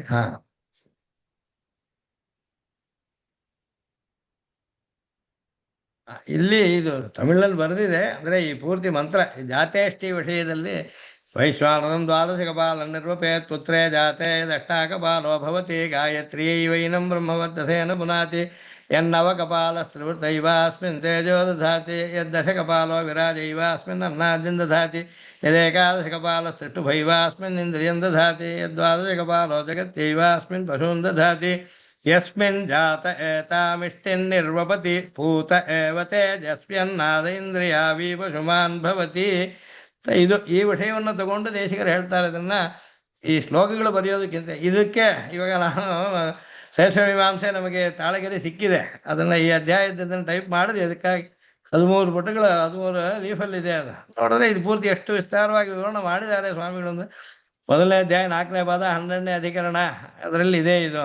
ಅಲ್ಲಿ ಇನ್ನೊಂದು ಕೂಡ ಇದರ ವಿಚಾರವಾಗಿ ಚೈತ್ಯ ಸಂಹಿತೆಯಲ್ಲಿರೋದನ್ನ ಬಹಳ ಚೆನ್ನಾಗಿ ಆ ಮಂತ್ರಗಳನ್ನು ಹೇಳಿ, ಕಪಾಲ ಅಂದ್ರೆ ಏನು, ಹೇಗಿರುತ್ತೆ ಅನ್ನೋದನ್ನ ಹಿಡಿದು ಸಾಮಾನ್ಯವಾಗಿ ಹಿಂದಿನ ಕಾಲದ ಒಂದು ರೂಪಾಯಿ ನಾಣ್ಯ ಇದ್ರೆ ಹೇಗಿರುತ್ತೋ ಅಷ್ಟು ಪರಿಮಿತಿ ಉಳ್ಳದ್ದು ಮಣ್ಣಲ್ಲಾಗಿರುವಂತಹದ್ದು ಇರುತ್ತೆ.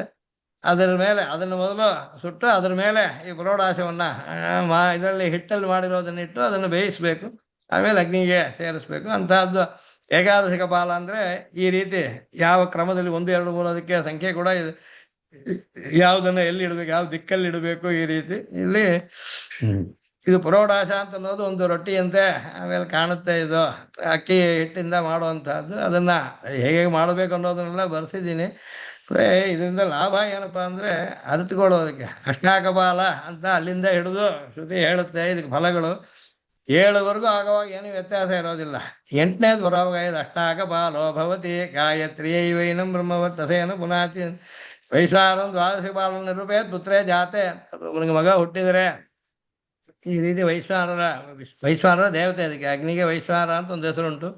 ಅವನು ದೇವತೆ. ಅವನನ್ನು ಕುರಿತು 12 ಕಪಾಲಗಳಲ್ಲಿ ಶ್ರುತವಾಗಿರುವ ಸಂಸ್ಕೃತವಾಗಿರುವ ಪುರೋಡಾಶವನ್ನ ಕೊಡಬೇಕಾದ್ದು. ಅದಕ್ಕೆ ಯಾಗದಲ್ಲಿ ಹೇಳಿರುವ ನಿಯಮದೊಡನೆ ಇದನ್ನು ಅನುಷ್ಠಿಸಬೇಕು.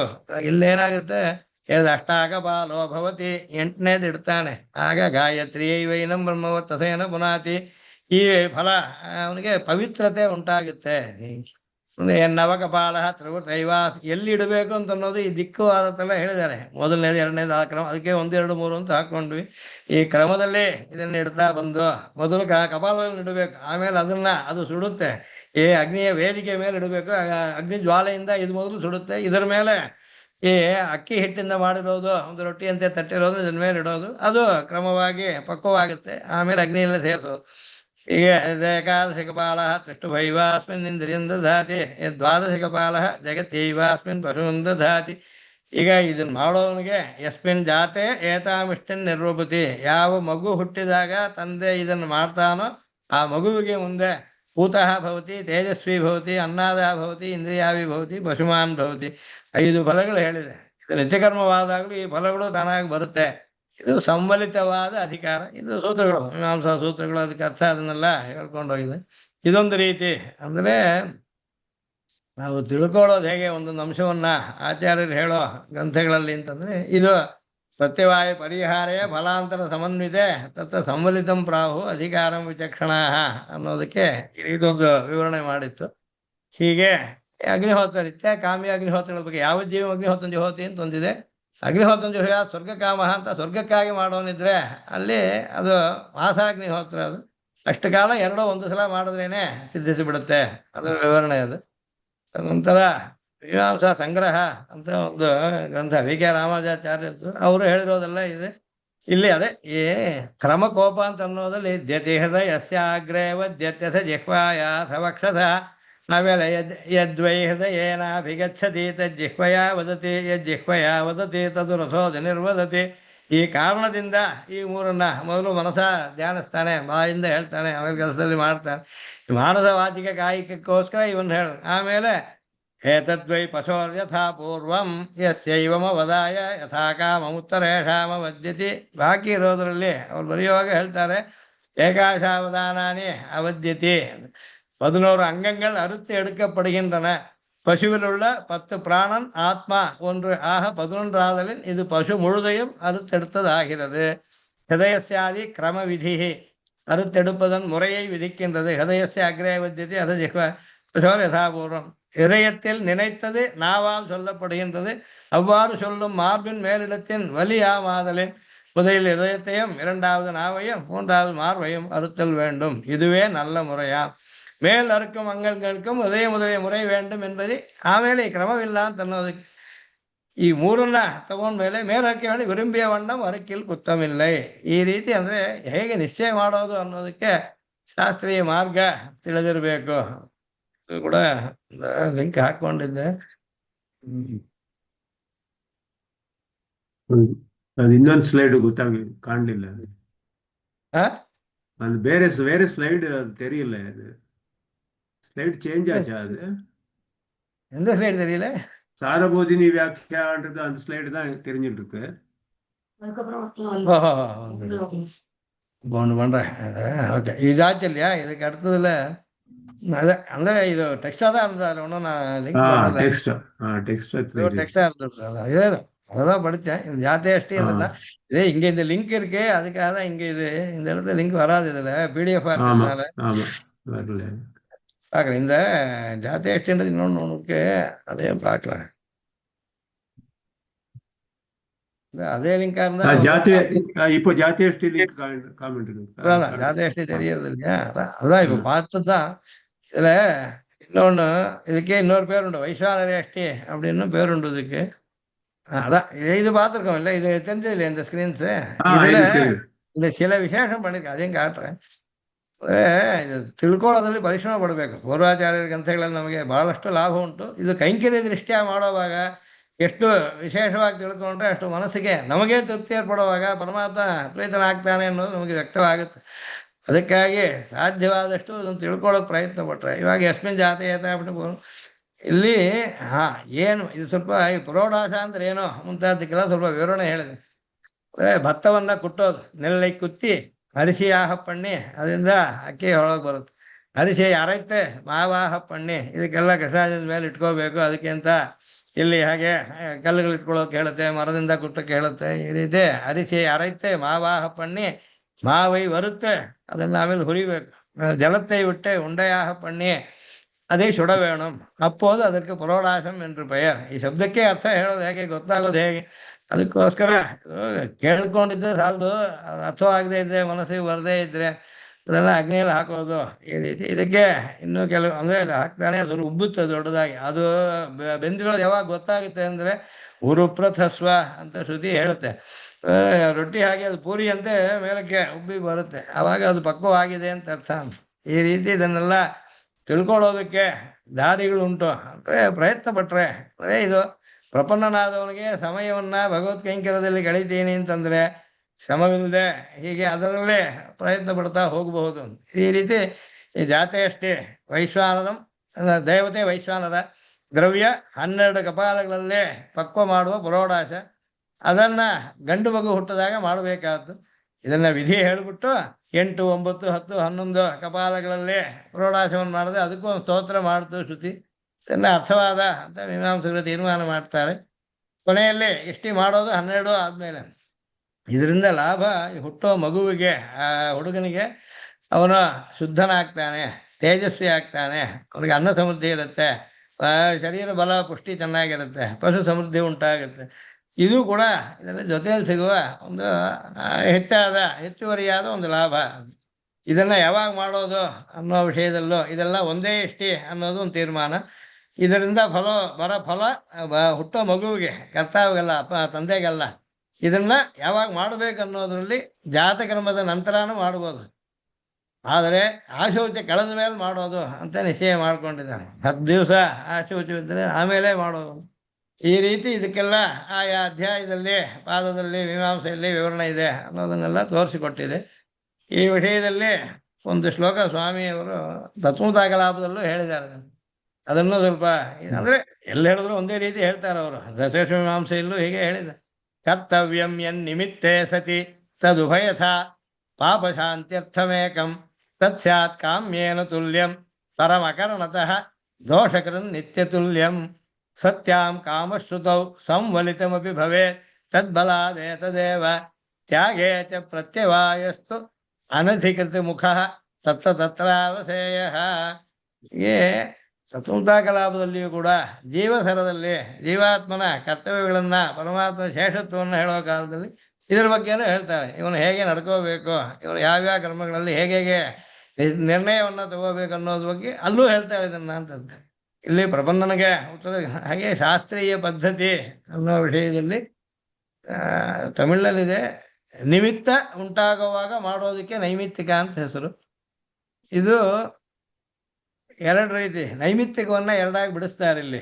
ಅಂದ್ರೆ ಈಗ ಸಂಕ್ರಮಣ ತರ್ಪಣಗಳು, ಸಂಕ್ರಾಂತಿ ಮುಂತಾದ್ದು ಅದು ನೈಮಿತ್ತಿಕ. ಈ ಇದರಲ್ಲೇ ತಿಥಿಯಲ್ಲೇ ಬರಬೇಕು ಅಂತ ನಿಯಮವಿಲ್ಲ, ಈ ಕಾಲದಲ್ಲೇ ಇರಬೇಕು ಅಂತ ಅನ್ನೋ ನಿಯಮವಿಲ್ಲ. ಆದ್ದರಿಂದ ಯಾವಾಗ ಸೂರ್ಯ ಆ ರಾಶಿಗೆ ಪ್ರವೇಶಿಸ್ತಾನೋ ಆ ನಿಮಿತ್ತವನ್ನ ಆಧಾರವಾಗಿ ಆ ಕ್ರಿಯೆ ವಿಹಿತವಾಗಿರುತ್ತೆ.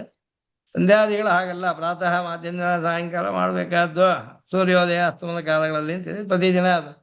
ಈ ನೈಮಿತ್ತಿಕದಲ್ಲಿ 2 ಪ್ರಕಾರ ಅಂತ ಇಲ್ಲಿ ಒಂದು ಹೆಚ್ಚು ಅಂಶ ಹೇಳಿದ್ದಾರೆ ತತ್ವದಾಕಲಾಪದಲ್ಲಿ. ಪಾಪಗಳನ್ನ ಹೋಗಿಸೋದಕ್ಕೆ ಪ್ರಾಯಶ್ಚಿತ್ತ ಮುಂತಾದ್ದು ಅದು ಒಂದು ರೀತಿ ನೈಮಿತ್ತಿಕ ಅಂತ. ಅಂದ್ರೆ ಯಾವುದೋ ಒಂದು ಮಾಡ್ಬೇಕಾದನ್ನು ಬಿಟ್ಬಿಟ್ಟ. ಸಂಧ್ಯಾವನದಲ್ಲಿ ಕಾಲಾತೀತ ಪ್ರಾಯಶ್ಚಿತ್ತ ಅಂತ ಅನ್ನೋದು ನಿತ್ಯಕ್ರಮದಲ್ಲಿ ಸೇರಿದ್ದಲ್ಲ, ಅದು ನೈಮಿತ್ತಿಕ. ಅದು ಕ್ರಮವಾಗಿ ಸಕಾಲದಲ್ಲಿ ಸಂಧ್ಯೆಯನ್ನು ಅನುಷ್ಠಿಸಿದರೆ ಪ್ರಾಯಶ್ಚಿತಾರ್ಘ್ಯ ಕೊಡಬೇಕಾಗಿಲ್ಲ, ಆದ್ರಿಂದ ಅದು ನಿತ್ಯದಲ್ಲಿ ಸೇರಲ್ಲ.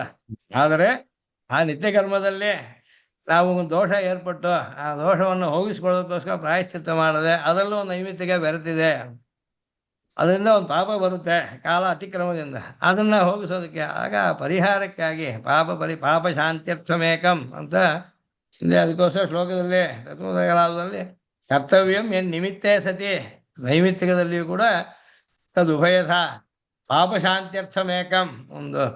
ಆಗ ಏನಾಗುತ್ತೆ, ನೈಮಿತ್ತಿಕ ಕರ್ಮ ಒಂದು ಪಾಪ ಹೋಗೋದಕ್ಕೆ ತತ್ ಕಾಮ್ಯೇನ ತುಲ್ಯಂ ಸ್ಯಾತ್, ತತ್ ಸ್ಯಾತ್ ಕಾಮ್ಯೇನ ತುಲ್ಯಂ, ಅದು ನಿತ್ಯಕ್ಕೆ ಸಮವಾಗಿ ಆಗೋದಿಲ್ಲ ಅಂತ. ಅದೇ ಸಮಯದಲ್ಲಿ ಪರಂ ಅಕರ್ಣತಃ, ಎರಡನೇದು ಅಕರ್ಣತಃ ದೋಷಕೃತ್, ಸೊ ನಿತ್ಯಕ್ಕೆ ಸಮವಾಗುತ್ತೆ. ಅಂದರೆ ನಿತ್ಯ ನೈಮಿತ್ತಿಕ ಕಾರ್ಯಗಳಲ್ಲಿ ನೈಮಿತ್ತಿಕ ಅಂತ ಅನ್ನೋದು ಮಾಡದೇ ಇದ್ರೆ ಭಗವಂತನ ನಿಗ್ರಹ ಬರೋದೊಂದು, ಮಾಡೋದನ್ನು ತಪ್ಪಾಗಿ ಮಾಡೋದಕ್ಕೆ ಪ್ರಾಯಶ್ಚಿತ್ತ ಮಾಡಿದ್ರೆ ಅದೊಂದು ರೀತಿಯಾದ ನೈಮಿತ್ತಿಕ, ಅದರಲ್ಲಿ ಪಾಪ ಶಾಂತಿ ಫಲ, ಅದು ಕಾಮ್ಯಕ್ಕೆ ಸಮ. ಆದರೆ ನಿತ್ಯ ನೈಮಿತ್ತಿಕ ಅಂತ ನಿಯತ ಕಾಲವಲ್ಲದೆ, ಆಗ ಈ ಗ್ರಹಣ ಸಂಕ್ರಮಣ ಮುಂತಾದ್ದೆಲ್ಲ ನೈಮಿತ್ತಿಕದಲ್ಲಿ ಸೇರುತ್ತೆ. ಅವುಗಳು ನಿತ್ಯಕ್ಕೆ ಸಮವಾದ್ದು, ಒಂದು ಕಾಮ್ಯಕ್ಕೆ ಸಮ, ಒಂದು ನಿತ್ಯಕ್ಕೆ, ಹಾಗೂ ಬಿಡಿಸ್ತಾರೆ. ಅವರ ಈ ವಿಶ್ಲೇಷಣಾ ಸಾಮರ್ಥ್ಯ ವೇದಾಂತೇಶಿಗರದ್ದು ಬೇರೆ ಬೇರೆ ಕಡೆ ಹೇಳಿರೋದನ್ನ ಒಟ್ಟುಗೂಡಿಸಿದ್ರೆ ಹೇಗೆ ನಡ್ಕೋಬಹುದು, ಅಥವಾ ಯಾರನ್ನ ಹೋಗಿ ಕೇಳು ಅಂತಂದ್ರೆ ಹೇಳೋರು ತಾನೇ ಹೇಗೆ ಹೇಳ್ತಾರೆ, ಅವ್ರಿಗೆ ತಾನೇ ಏನು ಮಾರ್ಗದರ್ಶನ ಇದೆ, ಅದಕ್ಕೋಸ್ಕರ ಇವೆಲ್ಲ ತಿಳ್ಕೊಳ್ಳೋದು ಆಸೆ. ಈ ರೀತಿ ಇದನ್ನ ಎರಡು ವಿಧ, ಒಂದು ಪಾಪ ಶಾಂತಿಗೋಸ್ಕರ, ಇನ್ನೊಂದು ನಿತ್ಯದಂತೆ. ಇದು ಮಾಡದೆ ಬೇಕಾದಾಗ ಮಾಡೋದು, ಪ್ರಾಯಶ್ಚಿತ್ತಾದಿಗಳು ಬೇಕಾದಾಗ ಮಾಡೋದು, ಇಲ್ದಿದ್ದ ಹೊಸದಾಗಿ ಪಾಪ ಬರಲ್ಲ, ಬಂದಿರೋ ಪಾಪ ಅದು ಫಲ ಅನುಭವಿಸ್ಬೇಕಾಗತ್ತೆ. ಆದ್ರಿಂದ ಕಾಮ್ಯಕ್ಕೆ ಸಮಾನ ಅಂತ ಹೇಳಿದ್ರು. ಪಾಪ ಶಾಂತ್ಯರ್ಥವಾಗಿ ಮಾಡೋದು ನಿತ್ಯ ಕರ್ಮಕ್ಕೆ ಸಮವಾದ ನೈಮಿತ್ತಿಕ ಮಾಡಲೇಬೇಕು, ಇಲ್ಲದೇ ಇದ್ರೆ ಪಾಪ ಬರುತ್ತೆ. ಉದಾಹರಣೆ ಗ್ರಹಣ ತರ್ಪಣ ಮುಂತಾದ್ದು ಅಂತ ಹೇಳಿದ್ರು. ಹೀಗೆ ಎರಡನೇ ವಿಧವಾದ ನೈಮಿತ್ತಿಕಕ್ಕೆ ಬೇರೆ ಒಂದು ಫಲನೂ ಹೇಳಿದ್ರೆ ಅದು ಜಾತ್ಯಷ್ಟಿ ಅಂತೆ. ಅಲ್ಲೇನಾಗುತ್ತೆ, ಮಗು ಹುಟ್ಟಿದಾಗ ಮಾಡೋದು ನಿತ್ಯಕರ್ಮ ಜಾತಕರ್ಮದಲ್ಲಿ, ಆದರೆ ಇದಕ್ಕೆ ಒಂದು ವಿಶಿಷ್ಟ ಫಲವೂ ಹೇಳಿದೆ ಶ್ರುತಿಯಲ್ಲಿ. ಆಗ ಅದು ಮಾಡದೇ ಇದ್ರೆ ಪಾಪ ಉಂಟು ಅನ್ನೋದ್ರಿಂದ ನಿತ್ಯಕ್ಕೆ ಸಮ. ಆದರೆ ಆ ಹುಟ್ಟೋ ಮಗುವಿಗೆ ಶುದ್ಧನಾಗ್ತಾನೆ, ತೇಜಸ್ವಿ ಆಗ್ತಾನೆ, ಇಂದ್ರಿಯ ಅನ್ನದ ಪಶುಮಾನೆಲ್ಲ ಆಗ್ತಾನೆ ಅಂತ ಅನ್ನೋದು ಸಾಮ್ಯದಂತೆಯೂ ಆಗುತ್ತೆ. ಅದಕ್ಕೆ ಸಂಬಲಿತ ಅಧಿಕಾರ ಅಂತಂದ್ರು. ಇದನ್ನು ಅದೇ ತತ್ವದಾಗಲಾಭದಲ್ಲೂ ಇಲ್ಲಿ ಆ ಬೇರೆ ಬೇರೆ ಶಬ್ದಗಳಂದ ಹೇಳಿದೆ. ಸತ್ಯಾಂ ಕಾಮಶ್ರುತೌ ಸಂಬಲಿತಮಪಿ ಭವೇತ್ ತದ್ಬಲಾದೇತದೇವ, ಹೀಗೆ ಹೇಗೆಲ್ಲ ಹೇಳಿದ್ದಾರೆ ಅಂತ ಅನ್ನೋದನ್ನು ಮತ್ತೆ ಅವರ ಪಾಂಡಿತ್ಯವನ್ನು ನಾವು ಅನುಭವಿಸಬಹುದು. ಸಂತೋಷಾರ್ಥಂ ವಿಮೃಶತಿ ಮುಹುಃ ಸದ್ಭಿರ ಅಧ್ಯಾತ್ಮ ವಿದ್ಯಾಮ್ ಅಂತ ಹೇಳಿರೋ ಹಾಗೆ ವೇದಾಂತ ವಿಚಾರವನ್ನ ನಮ್ಮ ತೃಪ್ತಿಗೂ ಪರಮಾತ್ಮನ ಪ್ರೀತಿಗಾಗಿಯೂ ಮಾಡ್ತಾ ಇರಬಹುದು. ಅಲ್ಲಿ ಹೀಗೆ ನಿತ್ಯ ಕರ್ಮಗಳನ್ನು ಮತ್ತೆ ನೈಮಿತ್ಯ ಕರ್ಮಗಳನ್ನು ಮಾಡದೇ ಇದ್ರೆ ದೋಷ ಬರುತ್ತೆ. ಅದೂ ಅಲ್ಲದೆ ಈ ದೋಷದಿಂದ ವೈದಿಕ ಕರ್ಮ ಮಾಡೋದಕ್ಕೆ ಯೋಗ್ಯತೆ ಇಲ್ಲದೆ ಕೂಡ ಹೋಗಬಹುದು. ಆ ರೀತಿ ಪರಮಾತ್ಮ ಈಗ ಕಣ್ಣು ಚೆನ್ನಾಗಿದ್ದಾಗ, ಕಿವಿ ಚೆನ್ನಾಗಿದ್ದಾಗ ಅವನನ್ನು ನೋಡೋದು, ಅವನ ಗುಣನ ಕೇಳೋದೆಲ್ಲ ಬಿಟ್ರೆ, ಆ ಶಕ್ತಿಯೇ ಅವನು ವಾಪಸ್ ತಗೊಂಡ್ಬಿಟ್ರೆ ಆಮೇಲೆ ಅದಕ್ಕೋಸ್ಕರ ಚಿಂತಿಸಿ ಏನು ಲಾಭ. ಈ ರೀತಿ ವೈದಿಕ ಕರ್ಮಾದಿಗಳನ್ನ ಮಾಡೋಕ್ಕಾಗೋವಾಗ ಅದಕ್ಕೋಸ್ಕರ ಆಳ್ವಾರ್ಗಳು ಹೇಳೋ ಕೂಡ ನಾನು ಆಗೋವಾಗ ಹೇಳ್ಬಿಡ್ತೀನಪ್ಪ, ಅಪ್ಪೋದಕ್ಕೆ ಇಪ್ಪೋದೇ ಸೊಲ್ಲಿ ಹೋಯ್ತೆ. ಆಗ ಮರಣಕಾಲದಲ್ಲಿ ನನಗೆ ಸಾಮರ್ಥ್ಯ ಇಲ್ಲದೆ ಹೋಗ್ಬೋದು. ಕೈಪೆನ್ನೆ ಒಂದು ನಲಿಯುಂಬೋದು ಹಂಗೇದು ನಾನು ನೆನಕ ಮಾಟೇನ್ ಅಂತ. ಆದ್ದರಿಂದ ಪ್ರಾಣ ಪ್ರಯಾಣ ಸಮಯಕ್ಕೆ ಅಭವಾತ ಪಿತ್ತೈಹಿ ಮುಂತಾದ ಹೇಳೋ ಹಾಗೆ ನಿತ್ಯನೈಮಿತ್ತಿಕ ಕರ್ಮಗಳಲ್ಲಿ ಶ್ರದ್ಧೆಯಿಂದ ಅರಿತುಕೊಂಡು ಭಗವತ್ ಪ್ರೀತಿಗೆ ಅಂತ ಮಾಡ್ತಾ ಅದರ ಅನುಭವವು, ಅದರ ಭಾವನೆ ಮನಸ್ಸನ್ನು ಸರಿಯಾಗಿ ಬಂದರೆ ಆಗ ಇಲ್ಲಿರೋ ಕಾಲ ಮುಕ್ತವ ದಸೌ ಅಂತ ಮೊದಲು ಶ್ಲೋಕದಲ್ಲಿ ಅದಕ್ಕೋಸ್ಕರ ಹೇಳೋದು. ಅನಘ ಮುಕ್ತವ ದಸೌ, ಇಲ್ಲಿದ್ದುಕೊಂಡೆ ಮುಕ್ತಾನುಭೂತಿ ಮಿಹದಾಸ್ಥಿತಿ ಮೇ ಮುಕುಂದ ಅಂತಂದ್ರು ಆಚಾರ್ಯರು. ಅವರು ಅನುಭವಿಸಿರೋದಿದು, ಅದನ್ನ ನಮಗೆಲ್ಲ ಹೇಳಿದ್ದಾರೆ. ಹೇಗೆ ಇವಾಗ ಸಂಧ್ಯಾವಂದನಾದಿಗಳು ಮಾಡಲಿಲ್ಲ ಅಂತ ಇಟ್ಕೊಂಡ್ರೆ ಇದರಿಂದ ಎರಡು ಕಷ್ಟ. ಮಾಡದೇ ಇರೋದ್ರಿಂದ ಪರಮಾತ್ಮನ ಕೋಪ ಬರೋದೊಂದು, ಅದಲ್ಲದೆ ಬಾಕಿ ನಿತ್ಯ ಕರ್ಮಗಳಿಗೆ ಅವಕಾಶ ಅರ್ಹತೆ ಇಲ್ಲದೆ ಹೋಗುತ್ತೆ. ಸಂಧ್ಯಾಯಿನ ಅಶುಚಿರ್ ನಿತ್ಯಂ ಅನರ್ಹ ಸರ್ವಕರ್ಮಸು, ಸಂಧ್ಯಾ ಮಾಡದೆ ಬಾಕಿ ಕೆಲಸಗಳು ಕೆಟ್ಟೋಗ್ಬಿಡುತ್ತೆ. ಆ ರೀತಿಯಾಗಿ ನಿತ್ಯ ನೈಮಿತ್ತಿಕಾದಿ ಕರ್ಮಗಳನ್ನ, ವರ್ಣಾಶ್ರಮ ಧರ್ಮಗಳನ್ನ, ಹಾಗೆ ಅನುಜ್ಞಾ ಕೈಂಕರ್ಯ ತನಗೆ ಯಾವ್ದು ಇಷ್ಟವೋ ಅದನ್ನ ಮಾಡ್ಕೊಂಡು ಹೋಗೋದು. ಈ ರೀತಿ ಇದು ನಿಲ್ಲಿಸ್ಬೇಕಾದ್ರೆ ನಿಲ್ಲಿಸ್ಕೊಳ್ತೀನಿ, 1 hour ಆಗಿದೆ ಅಂತ. ಮುಂದುವರ್ಸೋದಿದೆ ಅಥವಾ ಪ್ರಶ್ನೋತ್ತರಗಳೇನಾದ್ರೆ ಬೇಕಾದ್ರೆ ತಗೊಳ್ಳೋಣ, ಅದೊಂದು ರೀತಿ. ಇದರಲ್ಲಿ ಕೆಲವು ಅಂಶಗಳು ಶೇಷಮೀಮಾಂಸೆ ಕೂಡ ಇದೆ. ನಾನು ನೋಡ್ತೀನಿ ಆ ಸ್ಕ್ರೀನ್ ಏನಾದ್ರು ಇಲ್ಲಿ ಬಂದ್ರೆ ಒಂದ್ಸಲ ನೋಡೋದಕ್ಕೆ ಅನುಕೂಲವಾಗಲಿ. ಇದು ಸ್ವಲ್ಪ ಕೆಳಗೆ ಬರುತ್ತಾ ಗೊತ್ತಿಲ್ಲ.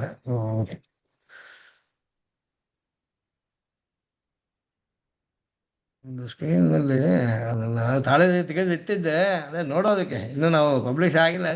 ಒಂದು ಅಧ್ಯಾಯ 2 ಪಾದ ಮಾತ್ರ ಸಿಕ್ಕಿದೆ ಇಲ್ಲಿವರೆಗೂ ಹಾಕಿರೋ ಪುಸ್ತಕಗಳಲ್ಲಿ. ನಮಗೆ 1ನೇ ಅಧ್ಯಾಯ ಪೂರ್ತಿಯೋ 2ನೇ ಅಧ್ಯಾಯ ಪೂರ್ತಿ 3ನೇ ಅಧ್ಯಾಯದಲ್ಲಿ 6 ಪಾದಗಳವರೆಗೂ ಸಿಕ್ತು ಒಂದು ತಾಳೆಗರಿಯಲ್ಲಿ. ಟೈಪ್ ಆಗ್ತಾ ಇದೆ, ಅದನ್ನು ಪಬ್ಲಿಷ್ ಮಾಡ್ತಾ ಇದ್ದೀವಿ. ಅದ್ರಲ್ಲಿ ಬಹಳಷ್ಟು ವಿಚಾರಗಳು ಚೆನ್ನಾಗಿರೋದು ಕಾಣ್ತಾ ಇದೆ. ನೋಡ್ತೇವೆ ಅದು. ಓಕೆ, ಇದು ಬರಲಿಲ್ಲ ಇಲ್ಲಿ. ಸರಿ, ಈಗ ಸಾಮಾನ್ಯವಾಗಿ ಆಯ್ತು. 4ರಿಂದ 5:15 ಅಂತಂದ್ರು, 4:15 ಆಗೋಗ್ಬಿಟ್ರು ಕೂಡ ಪ್ರಾರಂಭಕ್ಕೆ 5:15 ಅಂತ ಆಯ್ತು.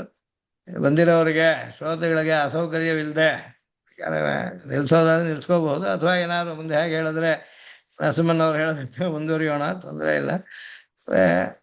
ಸಾಮಾನ್ಯವಾಗಿ ಹೇಳಬೇಕಾದ್ದು ಆಚಾರ್ಯರ ಉಪದೇಶ ಪ್ರಕ್ರಿಯೆ, ಅವರ ಮಾರ್ಗ. 2ನೇದು, ನಾವು ಅದರಲ್ಲಿ ಎಷ್ಟು ಪರಿಶ್ರಮ ಪಡ್ಬೋದು, ಎಷ್ಟು ಪಟ್ಟರೆ ಎಷ್ಟು ಲಾಭ ಹೆಚ್ಚಾಗುತ್ತೆ ಅಂತ. ಅಂದ್ರೆ ಅಮೃತಂಗಾಚಾರ್ಯರ ಸಂಬಂಧದಲ್ಲಿ ಹೇಳೋದ್ರಿಂದ ಅವರು ಆ ರೀತಿ ಬಹಳಷ್ಟು ಎಲ್ಲವನ್ನು ಸೂಕ್ಷ್ಮವಾಗಿ ನೋಡಿ ಮಾಡಿ ಜನಕ್ಕೆ ತಂದು ಕೊಡುದು ತೋರಿಸಿದವರು. ಆದ್ದರಿಂದ ಅಂತಹದ್ದು ಆ ಪ್ರವೃತ್ತಿ ಬರೋದಕ್ಕೆ ಅವರ ಸ್ಮರಣೆಯಲ್ಲಿ ನಡಿಬೇಕು ಯಾವುದಾದ್ರು ಒಂದು ಕಾರ್ಯ. ಅವರು ನನಗೆ ಬಿಟ್ಬಿಟ್ರು ಏನು ಹೇಳ್ಬೇಕನ್ನೋದು. ಆದ್ರಿಂದ ನಾನು ಅಂದ್ಕೊಂಡೆ ಈ ರೀತಿ ಯಾವುದಾದ್ರೂ ಒಂದು ಪ್ರವೃತ್ತಿ ಏರ್ಪಡೋದಕ್ಕೆ ಉತ್ತರ ಕೃತ್ಯ ಸಫಲವಾಗಿ ಆನಂದಮಯವಾಗಿ ಆಗೋದಕ್ಕಾಗ್ಲಿ ಅಂತ ಮಾಡಿದ್ನು. ಆಗ್ಲಿ, ಮುಂದೆಲ್ಲ ನಿಲ್ಸೋಣ. ಯಾರು ಕೇಳೋದಿದ್ರೆ ಕೇಳಿ. ಅನ್ಮ್ಯೂಟ್, ಎಲ್ಲರಿಗೂ ಅನ್ಮ್ಯೂಟ್ ಮಾಡಿದ್ದೀನಿ. ಯಾರು ಕೇಳೋದಿದ್ರೆ ಕೇಳ್ಬೋದು ಪ್ರಶ್ನೆಗಳು. ಎಲ್ಲ ನಿಮ್ಮ ಶಿಷ್ಯಂದಿರ ಅಥವಾ ಬೇರೆ ಯಾರು ಇದ್ದಾರೆ? ಬೇರೆಯವರು ಎಲ್ಲ ಸೇರಿದ್ದಾರೆ. ಸುಮಾರು 50 ಜನ ಏನೋ ತೋರಿಸ್ತಾ ಇದೆ.